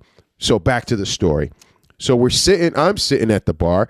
I'm having a water because I had to stay hydrated because it was pretty hot. Plus, I was still thinking of how hot is Spike or Brian, Babs on the mic, in there with GRD, because they were all literally just in, like, you saw the pictures, that type of gear. It was all plastic, really heavy. Anyway, I drink my water. I'm taking videos. I'm shooting some videos. Then I said, hey, you know what? Allow me to also be a fan. So I started to cover the fans, high-fiving the fans, getting along. Then next thing I know, I decided to do what I do best, which is interact with the fans and capture those moments. I like to say cement those moments. If you go to my website, you'll see that. So as I'm capturing it, I'm enjoying it. I'm getting pissed at the calls. I'm getting excited with the calls. We're texting back and forth. I'm like, how's the game? He was like, this is amazing. Like, this is what's going on in here. I text Dana Barrows because I seen his head. Shout outs to Dana, former Zavarian alumni, went to the same high school. I text him like, hey, you got to take a picture with my buddy if they meet up with you. He's like, cool. Sends me a little heart, thumbs up, blah, blah, blah, blah. Everyone's starting to hit me up. Then I'm getting people saying, isn't that your boy? I'm like, what the hell? He is on TV. So again, I was sad because I was all by myself because of GRD, all by myself. But then I said, it's all right, Cliff, you're a professional. Continue to work, continue to work. I'm recording. And I say, wait a minute. I'm going to come up with an amazing idea. And what is that idea, you might ask? That idea is I'm going to record behind the bar at the Greatest Bar. Because it is the Greatest Bar in Boston, right? So I go there and I tell a certain group of individuals, hey, would you mind? And they're like, yeah, record me. Yeah. And they're getting a little crazy. They're getting a little bit excited. But ladies and gentlemen, all I have to say is we have the best fans in any city, period. And I'm not saying that because I'm here. I'm saying that because I have the opportunity to record in a lot of cities. I'm saying that because I had the opportunity to record what champions, how we celebrate, okay? I've seen other cities celebrate. They're like, yeah, great. And they're all about their phones. These guys were into it. I'm talking about throwing their beer. They just paid like whatever, $10 for a beer. And they're like, yeah, chugging in there, drinking it. I'm talking about not just men, but women. And that to me, I was like, wow, this is awesome. Wouldn't this be great if this was celebrated behind a great production company like mine? Oh, yeah, it will be, because it has been. And we're going to be doing that. When are we doing that? When do you want to get back to our lives, sir? Never. This is our life. No. We're talking about our world. World. Football, baby. Yeah, I can't wait for football season. I can't wait for everything. Because that was awesome. And I'm going to call the people. It was a great test run for what you did. We did combo. You're on yourself. I'm on myself. Mm-hmm. And that's why I said everything worked out yesterday. It was dope. It was awesome because it's going to set us up for the football season. I think there's a lot of great things. It was a good W all around, Cliff. I'm happy. And what's great, I don't even know what you did. I want to be surprised. He does. Like I want to see it and be like, that's fucking awesome. And you're right. Everyone sees the camera. They run around. Yesterday, you had people running around. They want freebies. hey, come do this, come do that, because I have the microphone. He's got, no, doesn't work like that. Doesn't work like that. Nope. Because like that's even me putting my foot down. Yep. You just got to know, like, hey, I had someone run up to us, Cliff, and he was running at you saying, hey, you got to come over here. You got to come in here. You got to do this. And you said, talk to the man with the mic. Yep. And I said, see you later. I didn't ask because any guess question. what? That's How it. many times have I been denied something from you? Mm-hmm. Like it just happens that way. Or seeing certain people getting all crazed over the camera, and I'm like, yeah, we already did something. Like, don't worry about it. Yeah, like it's cool. It's not being egotistic because you check your ego at the door. Of course, there you you go. check your ego at the door. That's right. But our ego's been checked at the door. We've been trying to do this, and then you finally see it on location. You're like, oh shit. Yeah. No. We have to have a game plan That's right. going into it. Yeah. Sorry, time constraints, That's going right. around certain areas. And we were even lucky to branch off because you're saying, Babs, stop. We need to go this way, that way. That's the whole pulling thing from earlier. Yeah. Pull each other because you understand why. And knowing when to say, stop, we're going to go do this now. We did this. Cliff, we Let's got to go. stop. I got to go do this now. It's good. It's good to have that. It was a perfect storm because there was so many emotions, right? It was like the emotions of, hey, we're working. Hey, we're fans. Hey, we're outside. You want to talk about, check your ego at the door? There's 3 people with egos there of me, you, and GRD, and all 3 of us know when to stop. 100%. When we push each other and say, stop, we got to go 100%. this way or that way. Because your ego could take over and say, no, we got to do this. Yep. No, one more thing of this, one more Yep. thing of that. That's what yesterday felt like. Yep. Everyone Team. telling us at some point in a triangle to stop at some point. Yep. GRD could have been, oh, you're going upstairs and doing this or you're doing that. Nope. Hey, I told you a certain time. Yep. I will keep you updated, kept you updated. But then I go to you, Cliff, boom, I'm sorry. We got to go. And it was you're cool. okay with it. 100%. And he's like, Babs, I need to be here, or there. Okay, cool. I'll slow down and I'll go this way. Yep. GRD, you got to come this way or that way. It worked out in so many different ways. Yeah. We I want to say, like, we did great work. And funny enough, out of all of it, And this was our first awesome. go as a trio. You know what I'm saying? It was awesome. So, and like, again, game 7, hey, I got you tickets. Let's go. Hey, we're here. And he's like, all right, Cliff, we're upstairs. We're doing what we're doing. We go outside. So he's alone. Mm-hmm. And then we do our recording. Then it's time for you to go game plan. I'm like, all right, let's participate. Then we stop and make 3 commercials on the way. And then he forgot his keys. And then he goes back, comes up with the buck stops here. Like, we needed another camera guy to record that behind the scenes. I told we're gonna move on from this. I know we could, and the thing is, everything we're just kind of basking because, again, it's gonna be over. Yeah, and then we move on. And we move on. That's it. So quick. I told Corey, you know how awesome it was just having Cliff follow us. And just like, that's your game day. Like, you want a crew following you. Yeah. You want to have that crew because everyone wants to come around. Everyone's jumping for the camera. Yep. But it's like, you're the center of attention, but you're giving that love to everybody else. And it's awesome. I can't wait to see what you end up having in the small doses. I mean, it's gonna be cool. And we both understand. Yep. The camera captures 3 hours of content. It only might be 1 minute. I know. People, it's funny because, like, sometimes this is my last statement, then we got to go. Yeah. So I did my movie. I had some people involved. And you had a busy week last week, and congratulations, too. Thank you so much. I appreciate it. That's why Boston Power Hour wasn't around last week. Yeah. And you had a lot of things going on. That's why I fell asleep today. It was crazy. But, like, I will say this, though. The fact that was just pulled off and it just was, like, smooth. You know what I'm saying? Like, I was talking to my wife. I was like, wow, like, I was like, babe, you don't understand. Like, we did a lot that a crew typically doesn't even bother trying to get that done. You know? Cliff. Like, look at our friend, I don't know if we want to say our gear friend. You know what I mean? I know he was like, oh shit. All right, we're done. We gotta go. Like, in terms of production, And then in terms of personalities, T's, because there's two of us, and you look at everything that happened, because there's separate things that are going on, and then things are going on over here. What company is going to look the other way at it and say, no, we're not interested? That's what the most important thing was yesterday, and I want to have that on record, because I thought what we did yesterday in the offseason of the New England Patriots, but also in the middle of the hottest game that you're going to have in Boston at that time, it was a fucking tornado that just went. It's that perfect storm. We were there for it and captured it in so many different angles.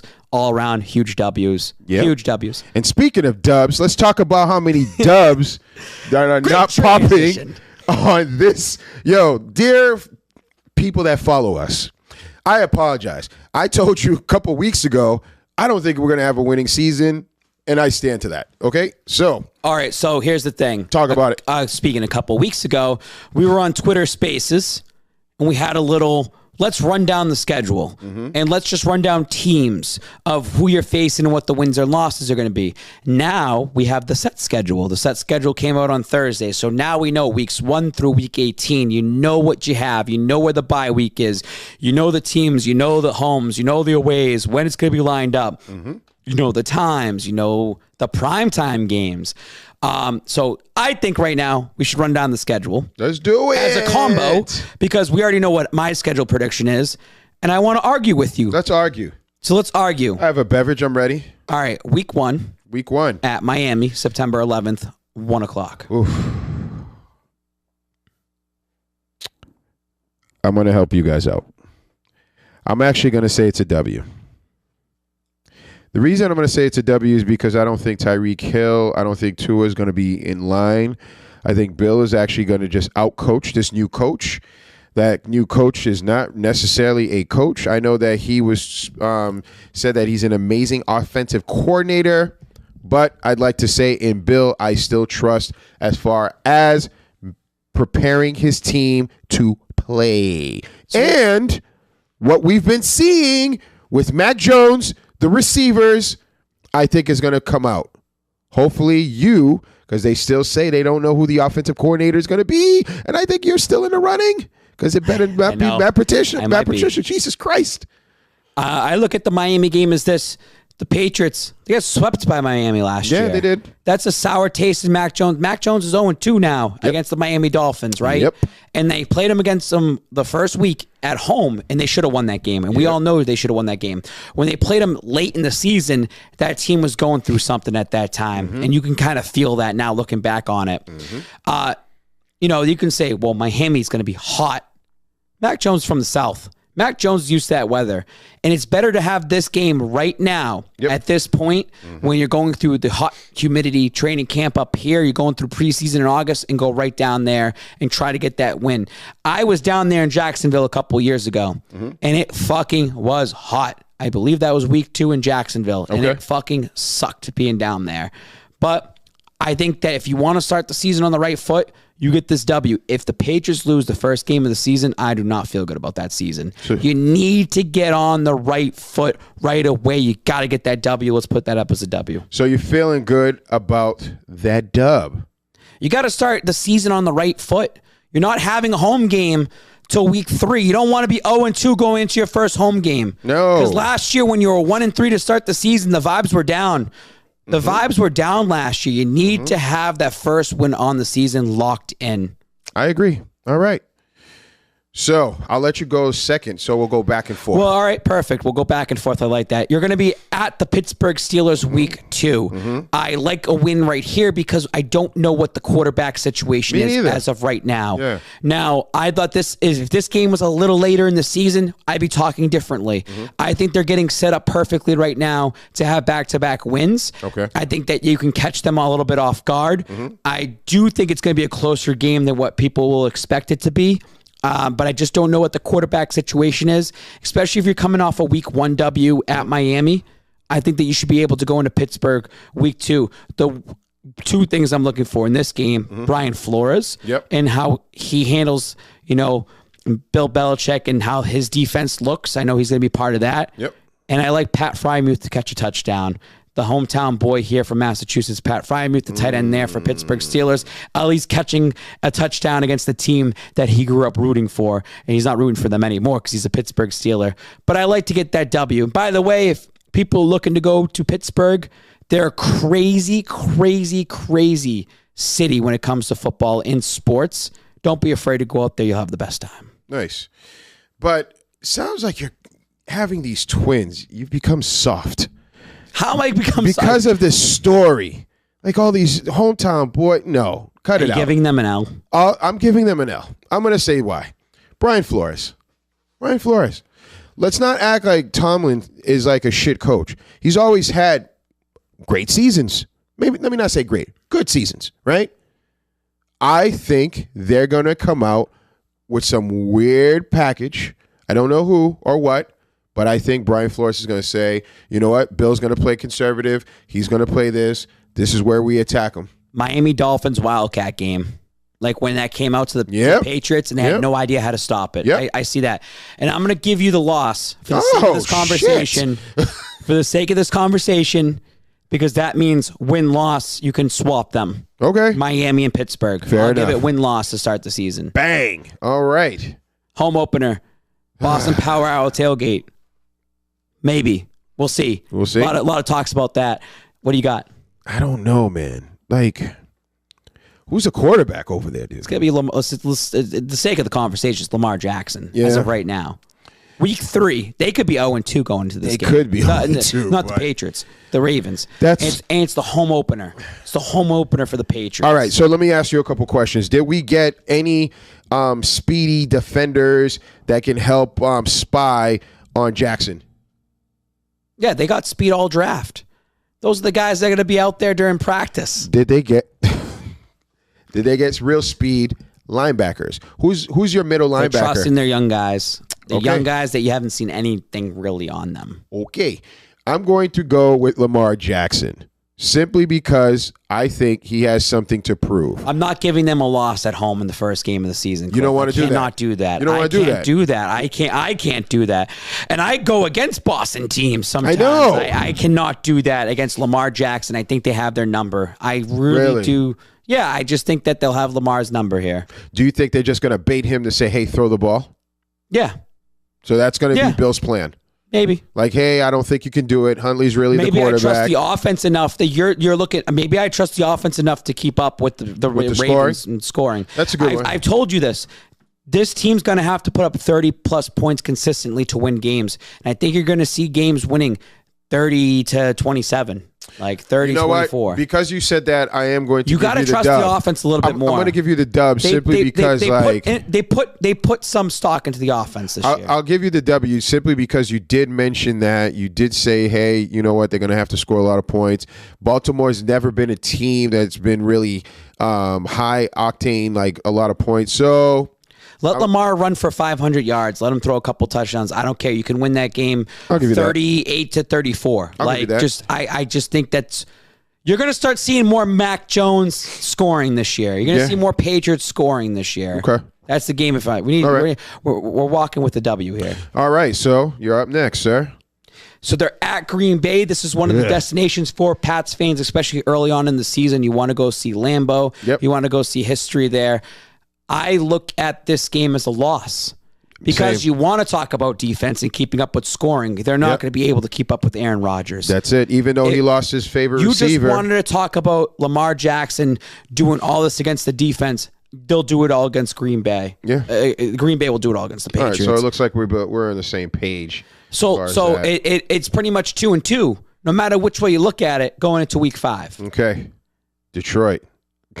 Do we need to say anything about that?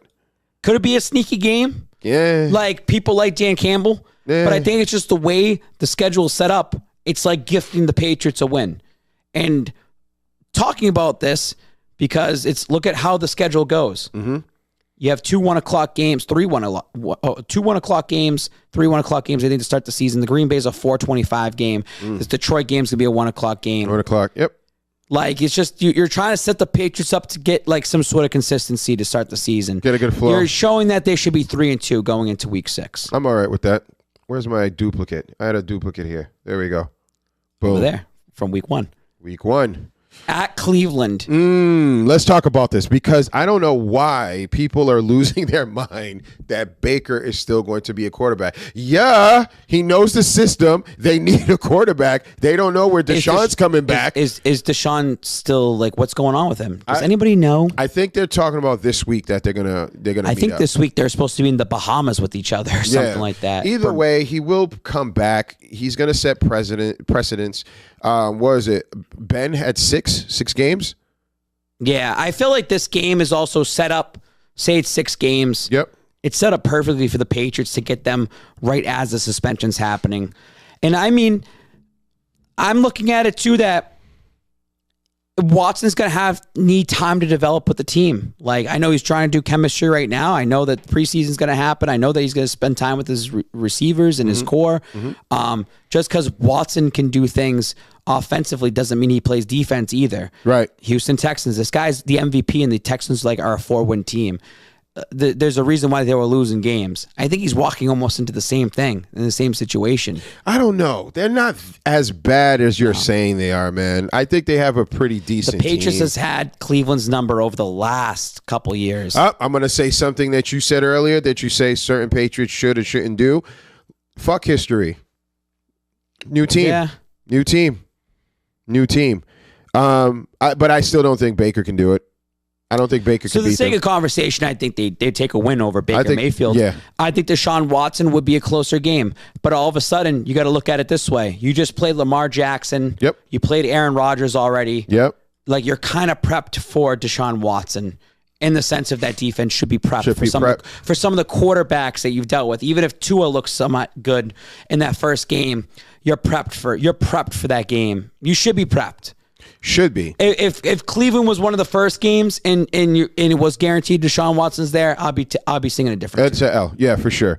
But now here's we agreed, but here's where I disagree because we're playing Chicago.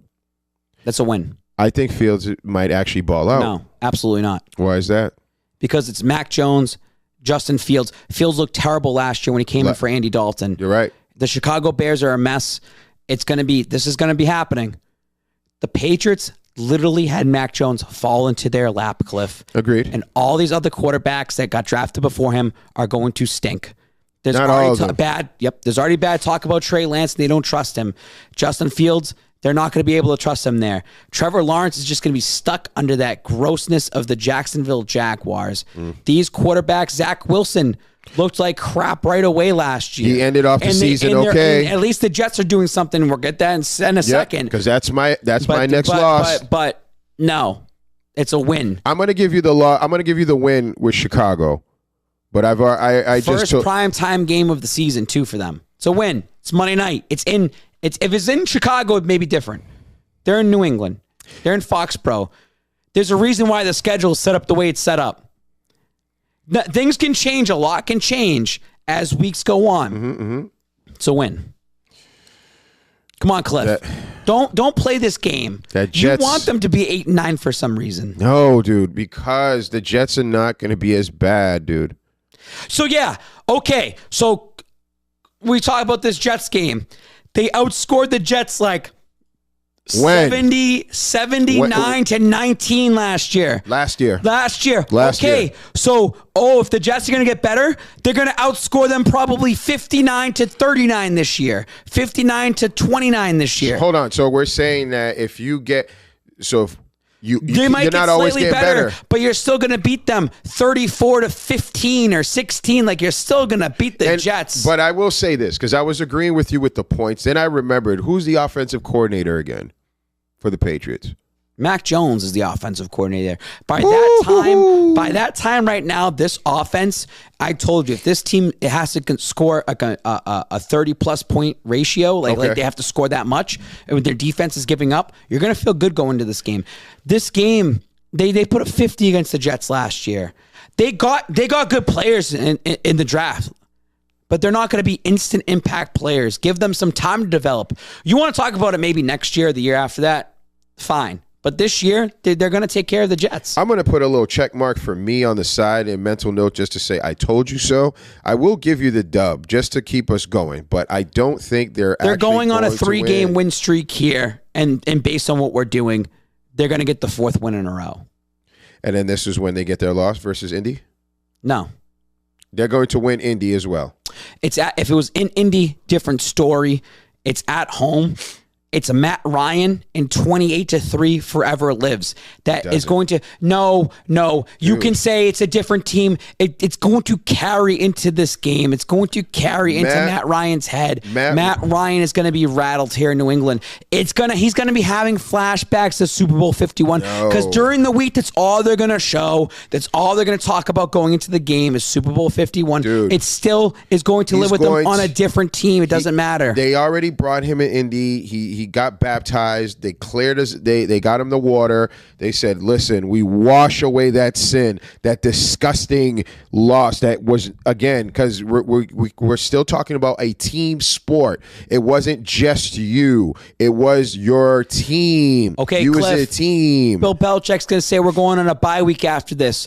Do you want to be running laps tomorrow and not have a bye week, or do you want to go into this Indianapolis game at home and win this and enjoy your fucking week off? That's how his militaristic that worked, is. but that worked for the past teams. This new team, they're probably feeling if they're good. Playing the 4 Colts, weeks in a row, if 4 they're wins in a playing row. the Colts off the bye like they did last time, it's a different story. They're playing them right before the bye. This team's hyped up. Look at those W's already. That 4 wins in a row. Look at those W's already set up. And that's there, why it's a perfect trap game for them. 4 wins in a row. They're already thinking about the bye, like you're saying. Everyone's hyping up. People Throw a watching. loss out there, then. Throw a loss because you're going to put that loss somewhere else. You have them 6-3 going to the bye. You have a 6-3 is a very respectable record. And let's say this: those losses and W's can really shift any which way, right? Mm-hmm. It's we're like a weatherman. Yes, things can shift certain ways. That's right. It's all about timing. Do you think 6-3 is fair going into the bye week, or do you think it should be worse than that? I think they're 1 loss. There's an extra loss in there. So you're saying 5-4. Was that right? That's 9, right? 5-4. They're over 500 going into the bye week. Yes or no? Yeah. Yes. I'm okay with that. I think they're 6-3 at worst. I think at best they're 7-2 going to the bye. Oof. And the reason why I say that is because now we're getting to the back half of the schedule. Yep. There's 4 primetime games coming up in a row. Mm-hmm. The NFL schedules it a certain way.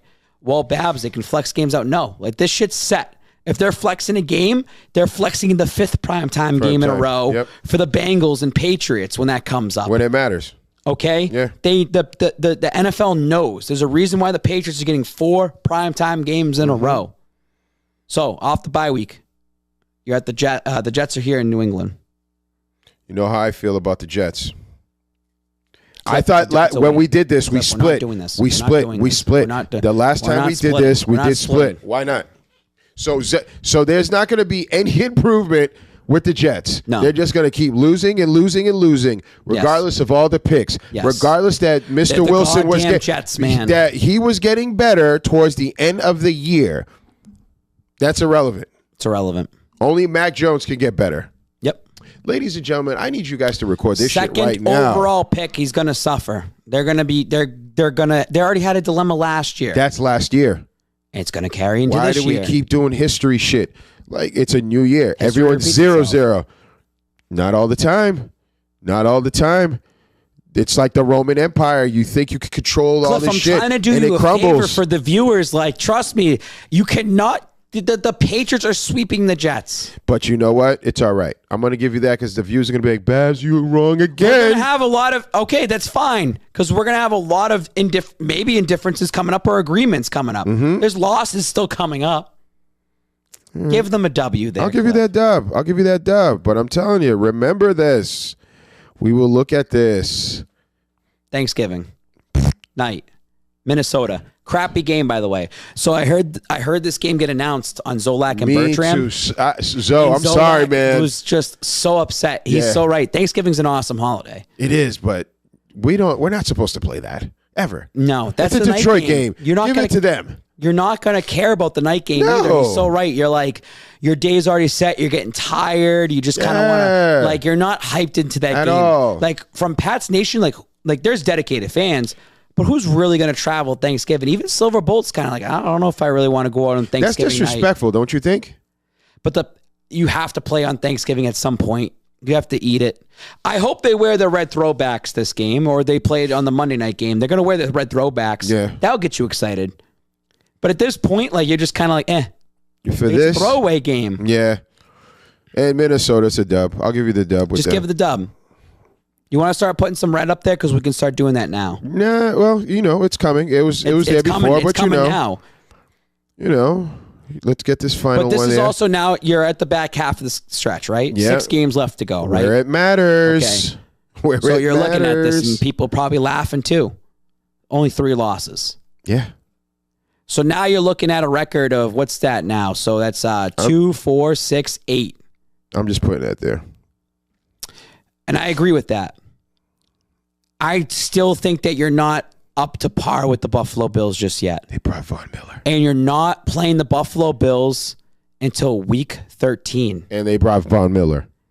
The only way you're beating the Buffalo Bills is if they shot themselves in the foot already, and that's because of an injury. 100%. That team's going to be well-oiled, and they're looking at these last 6 games, seeing that they played the Patriots twice, knowing that they can get the one up. And especially if you see all these W's right now, right? Yep. And say these W's happen, which way you mix it, they know the Patriots are there with you at this point. Because by this time, I don't know the Bills' schedule, but maybe they should be at the same par, just like they were last year. Yeah. Remember last year at the bye week, you just got that one up against the Bills, and then it went back that way. That's what you're going to see with this. Maybe the Bills are neck and neck coming team. And the NFL knows that, and that's why they schedule it this way, because they know it's going to be neck and neck. That's right. This is where it's going to be. They're coming Josh in Allen's hot. comfortable enough to come into your house and beat you. Come in hot and saying this. We need to get rid of this. They're a little too close for our liking. Coming off a Thanksgiving night.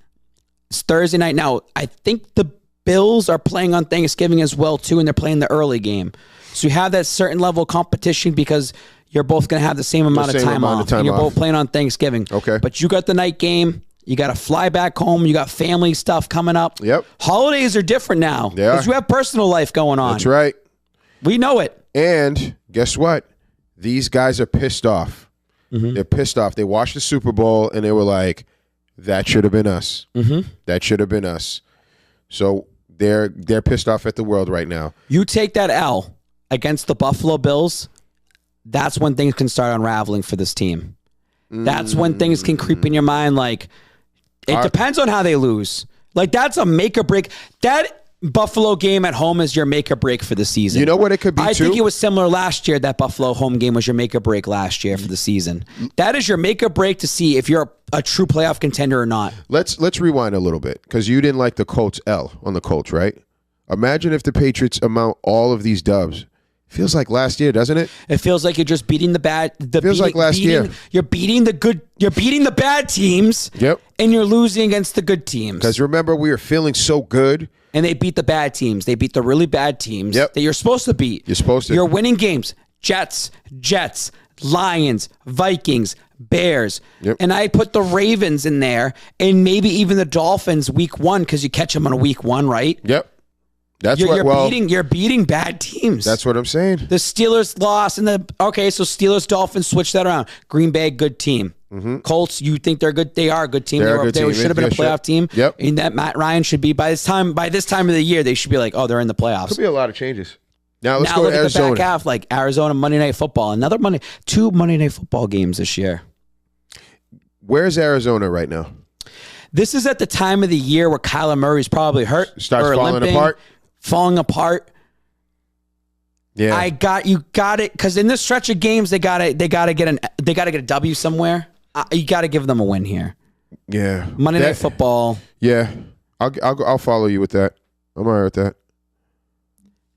Only because you don't know, and this is the time of the year you don't know where the Patriots are going to be. You don't know where these teams are going to be. So there's a win. Now let's talk about the game of the year. My game of the year. I think this is going to be an L for the New England Patriots. Let's talk about it before the people come over here, find the studio, and want to beat you up because they're like, this guy and this Jarrett Stidham guy. It has nothing to do with Jarrett Stidham. I just think it has Josh McDaniels. Me too. Having the better game plan. Yep. This is going to be his Super Bowl. Yep. He needs to win this. This is the reason why it's on Sunday Night Football. Yep. They have Devontae Adams. Yep. They have Hunter Renfrow. They have Darren Waller. We talk about the defense, and I think the defense is going to be an issue. And the defense is going to unravel in certain points. It's the Matt Patricia bend don't break defense. Yep. It's going to break this game, and I think it's going to cause a lot of frustrations through Patriots Nation.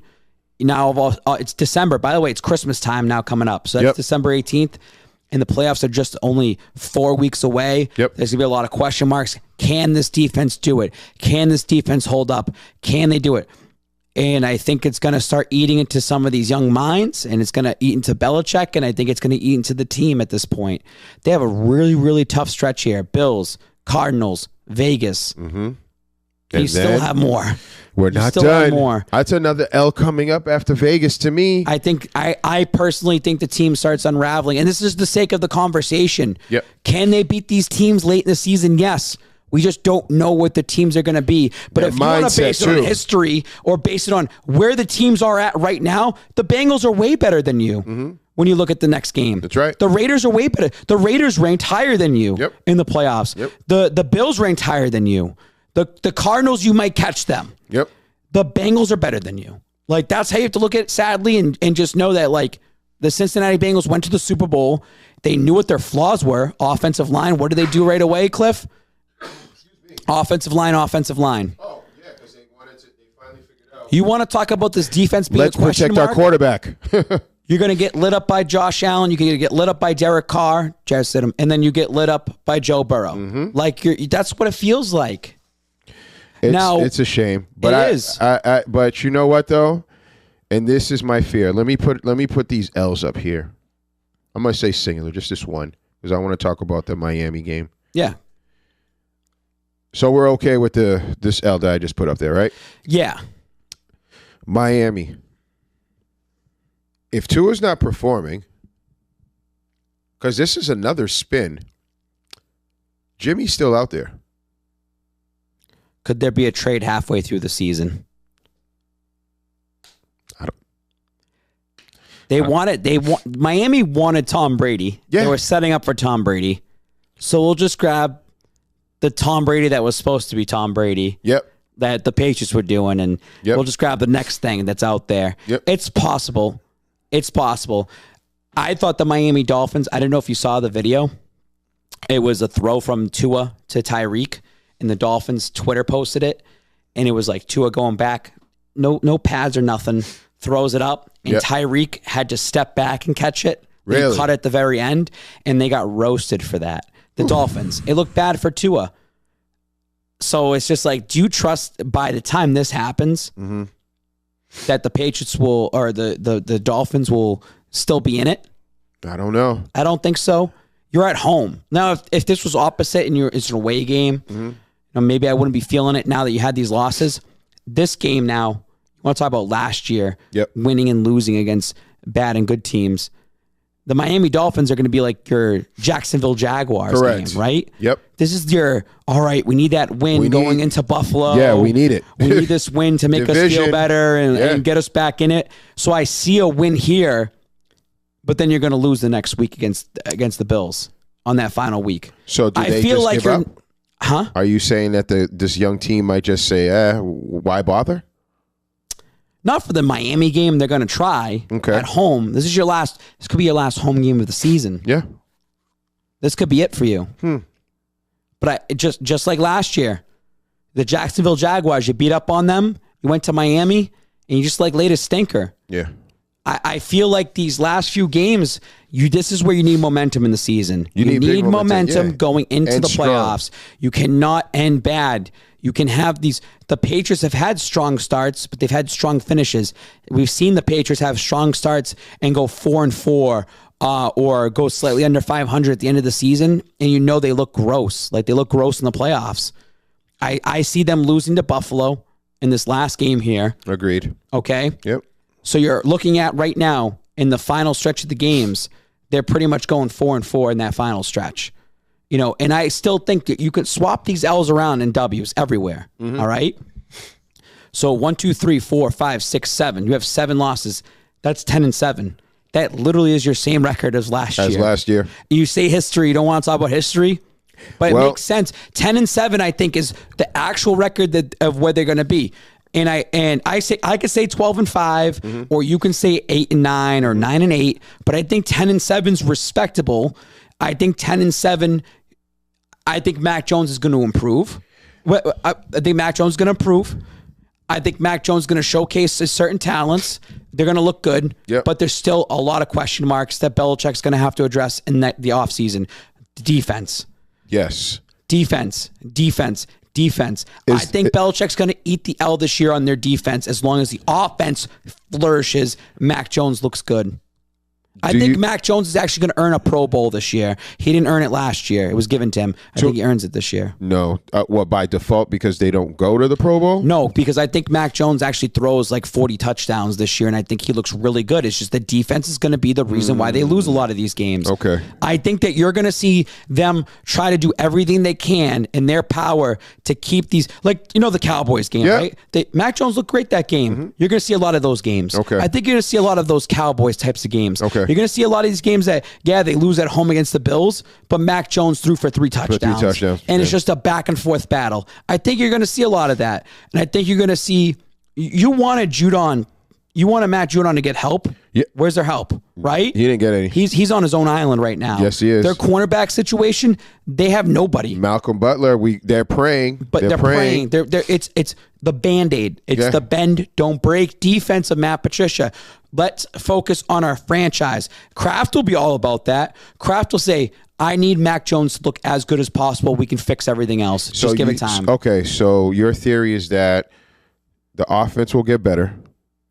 Mac Jones better. Mac Jones will take another leap. No sophomore jinx. Matt Judon, stay patient. Help will be on the way next year or via trade. Maybe. They have $100 million to spend in the following year. You look at what's going to happen. This is good enough that they might make the playoffs. That was my next question. Is this good enough for It depends Kraft? on how everything else is in the league. You can go 10-7 and not make it. No. Forget the making it or not. But is the 10-7 a record that the Krafts will be okay? Yes, as long as their boy Mac Jones looks good. That's all they care about. Okay. Mac Jones sells the tickets. They got the No Bull everywhere. Yep. Mac Jones is selling jerseys. He's putting asses in the seats. People care about him. It's after Tom Brady. They'll just know that, we have things to work on. If they go 10-7, 2 straight years post Tom Brady, I know it's years 2 and 3. Right. That's good.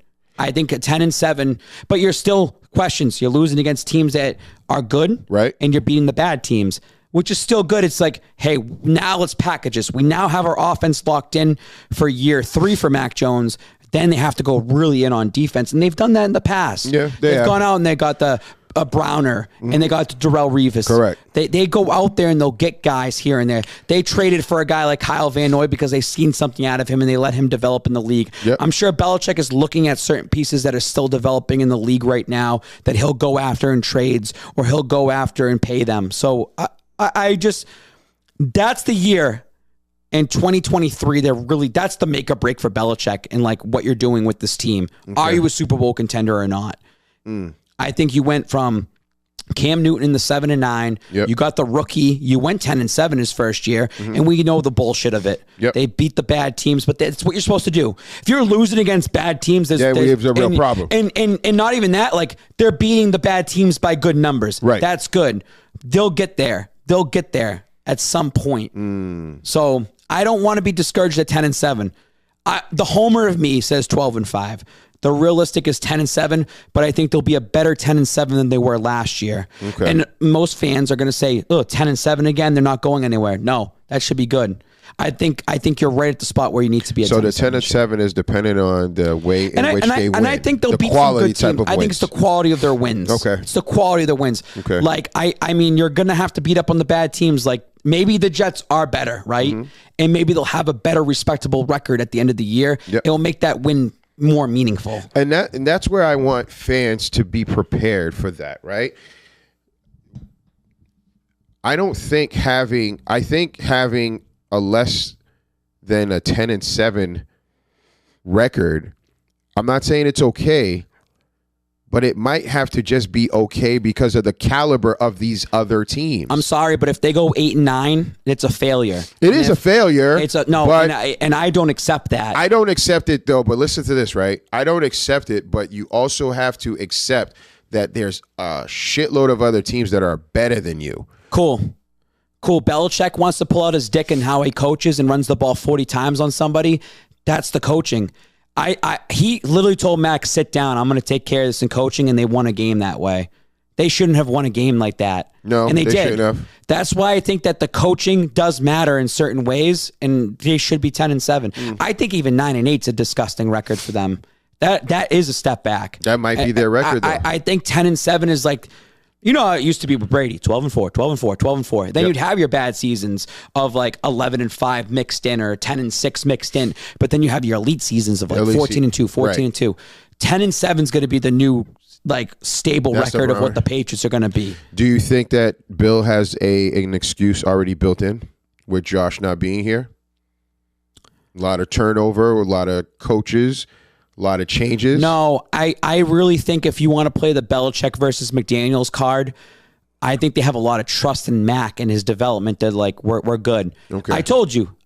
I really think Belichick will eat the media. He'll eat the badness of this. If the defense is giving up 30 plus points a game, but as long as your offense is doing the same. If they're losing games 34-30, if they're losing games even, 30-28, if they're putting up that consistent number in the high 20s to low 30s consistently, Cliff, and Mac Jones is doing that, they're going to look at that as a win because their QB is developing. They want the QB. And by the way, next season, after the season's over, they're probably going to extend Mac Jones. They're probably going to give him a fat contract and say, you're staying here. Because Mac Jones is going to want to get paid. He's not playing on that rookie deal for that long. I think they're going to have to because, you know what? You don't want to take a chance with getting someone that you don't want to start over again. They're putting there's a lot of money that's been placed on the table. They have a lot of eggs in Mac Jones's basket, and they trust him. Yeah. Like, they trust him with the weapons that they're trying to put around him. They're trusting him. They're looking at it. They're bringing him out to these games and like trying to showcase him. They're showcasing him for sure. They're trying to showcase him like he's the new horse. The Kentucky Derby just happened. You gotta take the Brady smell off the Patriots. But if you're Robert and you're Bill and you're talking about how do you want the season to go, make Mac Jones look good as possible. Okay. And we seen it last year. How many? You know what I want to see out of Mac Jones this year? I want to see more touchdowns. I want to see more yards, and I want to see less whining and crying when they lose games. I don't want. Yeah, we talked about that. Like, I want to see better post game. Yeah. And I want to see that he's not the reason why they're losing. Because I thought there was times that he was the reason why they lost. Agreed. And you can blame it on the rookie stuff. Yep. I want to just see. I'd rather see the defense just get chewed out. I'd rather see Belichick because Belichick's defensive minded. They'll figure it out. They're going to get these players developed. They're going to go through the draft. They went a lot of defensive guys. They focused on the draft. They did. You have money to spend next year. You have another draft to go through. That's the year. If you feel good about this offense and you see Mac Jones, and then next year you see them go heavy on defense, you're going to be like, oh shit, this 10-7 team is going to win 13-14 games. You'll be excited. Well, we shall see, man. So we are at that moment because this was a very long podcast. But ladies and gentlemen, we've been away for a while, man.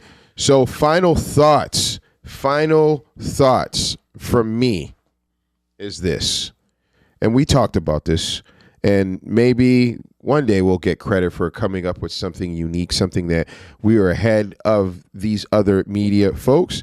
And that is the culture. We were talking about culture. When people say, oh, what do you do for the culture? I'm not talking about the music, but I'm talking about the way in which, I don't know, how the Patriots move. And when I say how the Patriots move, what they allow and what they don't allow. And when they say keep things out of the media, or when they say, hey, you behave a certain way. So they brought in Mr. Bourne, and fair to say that he's been a vlogging. He's been having some fun. And you and I, Spike, we spoke about how the culture here, the Patriots have changed, how there's a changing of the guard, how they're noticing like, hey, you know what? Maybe it's okay to allow these kids to, be creative, to create a personality outside of football. Because guess what? When football is done, they need to still live while you guys are still coaching or doing whatever. And I think we want to give a shout out to someone. And ladies and gentlemen, please take this with a grain of salt. Take the ride with me. Rent this idea. we want to give a shout out. I know Spike and I, or Brian and I, have spoken about this, but I think it all started with Cam Newton. Cam Newton came in and changed the culture here, ladies and gentlemen, where he said it's okay to have fun. Now, he didn't provide the amount of wins or the type of quarterback where he used to pull out the S in his chest like he did in North Carolina. That's because, one, he was hurt and he just lost a step or two. Two, the team wasn't very good. Let's just be honest. But he brought a form of camaraderie with his fans, not just with the fans, but with his team. He brought a flair. Some people were not so accustomed. Some people just wanted him to just shut up and play football, stick to the script. Now, don't get it twisted. I get it. I didn't want him running all over the place and celebrating all the time. Yeah, I get it. Focus on football. But I bet you if he was winning, no one would say anything. You have Mac Jones, who went to the Pro Bowl, and he did the gritty. Everyone's like, oh, man, that's cool, blah-da-da-da-da. But, ladies and gentlemen, boys and girls, it's not necessarily about race, but it is about race. Mac Jones went to Alabama. There's a lot of black people in Alabama. I don't know if you notice. He hangs around with Kendrick Bourne and other people. He probably has slang with them. He probably hangs out with them. Doesn't mean that he's a wannabe, because I've heard some people say, oh, he's trying to be black. No. That means he's embraced the culture. He's part of it. He's just one of the guys. That's it. And guess what? I think the New England Patriots have identified that there is a need to allow for this to happen, for that to be expressed, to say that there is a changing of the guard. It is no longer the military way. Maybe Belichick himself is like, you know what? They're producing. The fuck do I have anything to complain about? That's my final thought. I don't have much. How about your final thoughts as I set you up here? I mean, I could just go off on that. I mean, look at, first of all, Tom Brady brand TB12 was already established here. Mm-hmm. The second he leaves, he was super open to doing a lot of things. Was it the Patriots' way or Belichick's way of keeping everything in-house? And that's why also Brady left. Look how much his brand has been growing. And the combination of bringing a guy like Cam Newton, Belichick stuck with him the entire way. And I think Belichick maybe was taking heat on his own and saying, you need to adapt a whole new lifestyle. I thought Cam brought a whole new culture change. And I think it's just going to a younger generation of Pats fans. You have your boomer generation that you guys are on your way out and you have your way of thinking. And when you see a black quarterback like Cam Newton, you couldn't handle it. You've seen it. It was so, New England was so split and different. And the thing, Cliff and me and you, when we talk about this, is that we want to see winning. That's so it. When Cam Newton is not producing, you suck. Like, we want to see something better. Mm-hmm. It turned into a whole fucking fighting. And I think maybe the Patriots were just like, we can't do this again. Mm-hmm. But it does bother me that if it was week 1 and Cam Newton was playing that Miami Dolphins team and he hands a ball off into the crowd, that place would erupt for him. Mm-hmm. He's an entertainer. Seen it I got to go to that training camp, and I know people want the quarterback that wins games and stuff, but man, the fan base, when they saw him, they love it. They loved it. I just wish that Cam had a full crowd behind him. He got to play no games with the New England Patriots with a crowd. It's crazy, isn't it? Yeah. And Cam feeds off that. That's how his play style, feeding off the energy, feeding off the crowd with him. And I think that's why Belichick really wanted him. I think he really wanted to stick with them. But in the same time, it changed the culture. Cam brings in his own production team. He's doing his own YouTube stuff. Mm-hmm. He's doing, Iconic Saga is his brand. Yep. And the Patriots, and that's part of his deal. Hey, I'm coming in here, but I do all this other stuff. And they said, okay. So once they start seeing him do that as an outsider, they're like, actually, this is not as bad, and it's getting positive reception. Right. So because it's getting positive reception, I think the Patriots are more apt to saying, we're allowing this to happen. Mm-hmm. I thought the big deal of tying this together was Kendrick Bourne at the Celtics game 7 with Robert Kraft and Mac Jones. He's got his phone out, and he's recording everything. He's vlogging. Never seen that before. And it's great. It's great to showcase up here in New England. We're going to let you be a little bit more of you. Mm-hmm. You have to earn the right still. You do have to earn the right. Kendrick Bourne was already an established guy in the NFL coming from another team, but he also played. He did that last year. He put up the numbers. You put up the numbers, you're going to do that. I feel like the culture is slowly changing here, and it's for the better. And Cam Newton deserves credit for some of that culture change. That's it. I think Cam Newton needs to be appreciated more, and I think in GRD, he stays undefeated. He said, I think it's going to take 5 or 6 or 7 years before people here in New England appreciate Cam Newton. Yeah. And for that season that he was here. Because you needed a transition guy. Mm-hmm. You needed a culture transition guy. You want to talk about black culture, because you talked about Mac Jones coming down from Alabama, coming up here, and he's already with that. He already understands that culture. Mm-hmm. Cam Newton was the guy to give you the culture shock. Right? Yep. Ooh, black quarterback in New England, right? Like, that's the culture shock. Crazy hats. What's going on? What's this dancing? Crazy with this?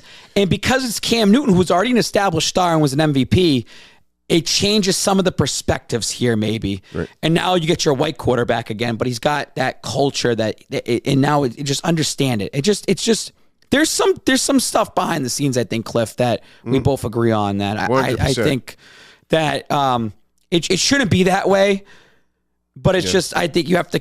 It's a franchise. It's an organization. They run it as a business. You have to catch up with everybody. Yep. A lot of your season ticket holders are old white men. Yep. It's what it is. It really is. And I think the Patriots are on the right path right now to build chemistry and team chemistry and what it is. So, well, we do know that Bob Kraft, he hangs out with Meek Mills and all these other rappers. He's been knowing it for years, for quite a while. So it's time for the rest of you guys to figure it out. I feel like the Patriots just held.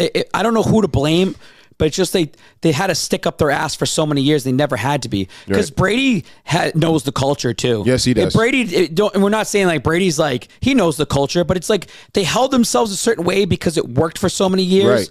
It's like we got to break the chain free and just everyone be themselves. Mm-hmm. And look at Brady down in Tampa, how he's been having himself and being himself. And now Belichick's been loosening up, and the Kraft has been loosening up, and the team's loosening up. And I think it just benefits everybody. You can't stay what we did in 2001 does not work in 2022 anymore. Like, we got to just be loose. My real final thought is this: America, put yourselves first. Like, why are we spending money for $40 billion in Ukraine when we can't even have baby formula on the shelves right now? Yeah. I've dealt with the baby formula shortage at the very end of it. I've talked to people that are going through this situation right now with baby formula. It's baby formula that's happening here because, I get it. Well, other families have to buy other baby formula. Things are flying off the shelves. You go to any CVS, you go to any Walgreens, Targets, there's nothing on the shelves right now. There's reasons behind it. I don't like it. I feel bad for the families that are struggling. If you know a family that's struggling out there and you have your hands on formula, do it. Help out. Michelle, she's a godsend because she knows how we got help. She's the one who's out there helping other mamas out there get food for their kids. I've seen it. It just take the time to look around and see people are willing to pay for it. It's not like you're just handing it out. They're just like, I need the formula. I have the money to pay for it. But don't gouge on pricing, though. Get it? Like, this don't gouge the prices if you do have it either. You know what I mean? Like, like triple pricing. Like, it's sad, man. We were fortunate we have twins and they were on formula right away, preemies. So it's like we were fortunate to be able to have the stock. And sometimes there wasn't formula and we had to go out and buy it and we bought it. Yep. We had to do what we got to do. And now it's like it's bare shelves. I look at what we needed. We had NeoSure. I still haven't seen it. Like, every time I go to a CVS or Walgreens I try to look for it, I'd never seen it. Yeah. I haven't seen it. And I'm like, it's been months. I'm like, imagine we were going through that with twins right now. So. You know what's crazy? People need to get just go back to work. Go back to work. A lot of things have just stemmed from all this. Dude, it's the COVID, man. But you know what? This is how I'd like to end. Ladies and gentlemen, boys and girls, it's been an awesome podcast, but we're going to leave it right here, man. We're going to leave it right here. Iconic photo. Shout outs to the Boston Celtics. Shout outs to the fans that participated with us. Shout outs to, I didn't really hear any drama during the event. Maybe I wasn't paying attention, but like, I'm appreciative. That's how everything went well. Like, everything went that damn good. Like, there's no drama. They're gonna look back and say, "Wow, this Celtics. Let's finish it off. Let's prove our guy Babs that he's wrong again."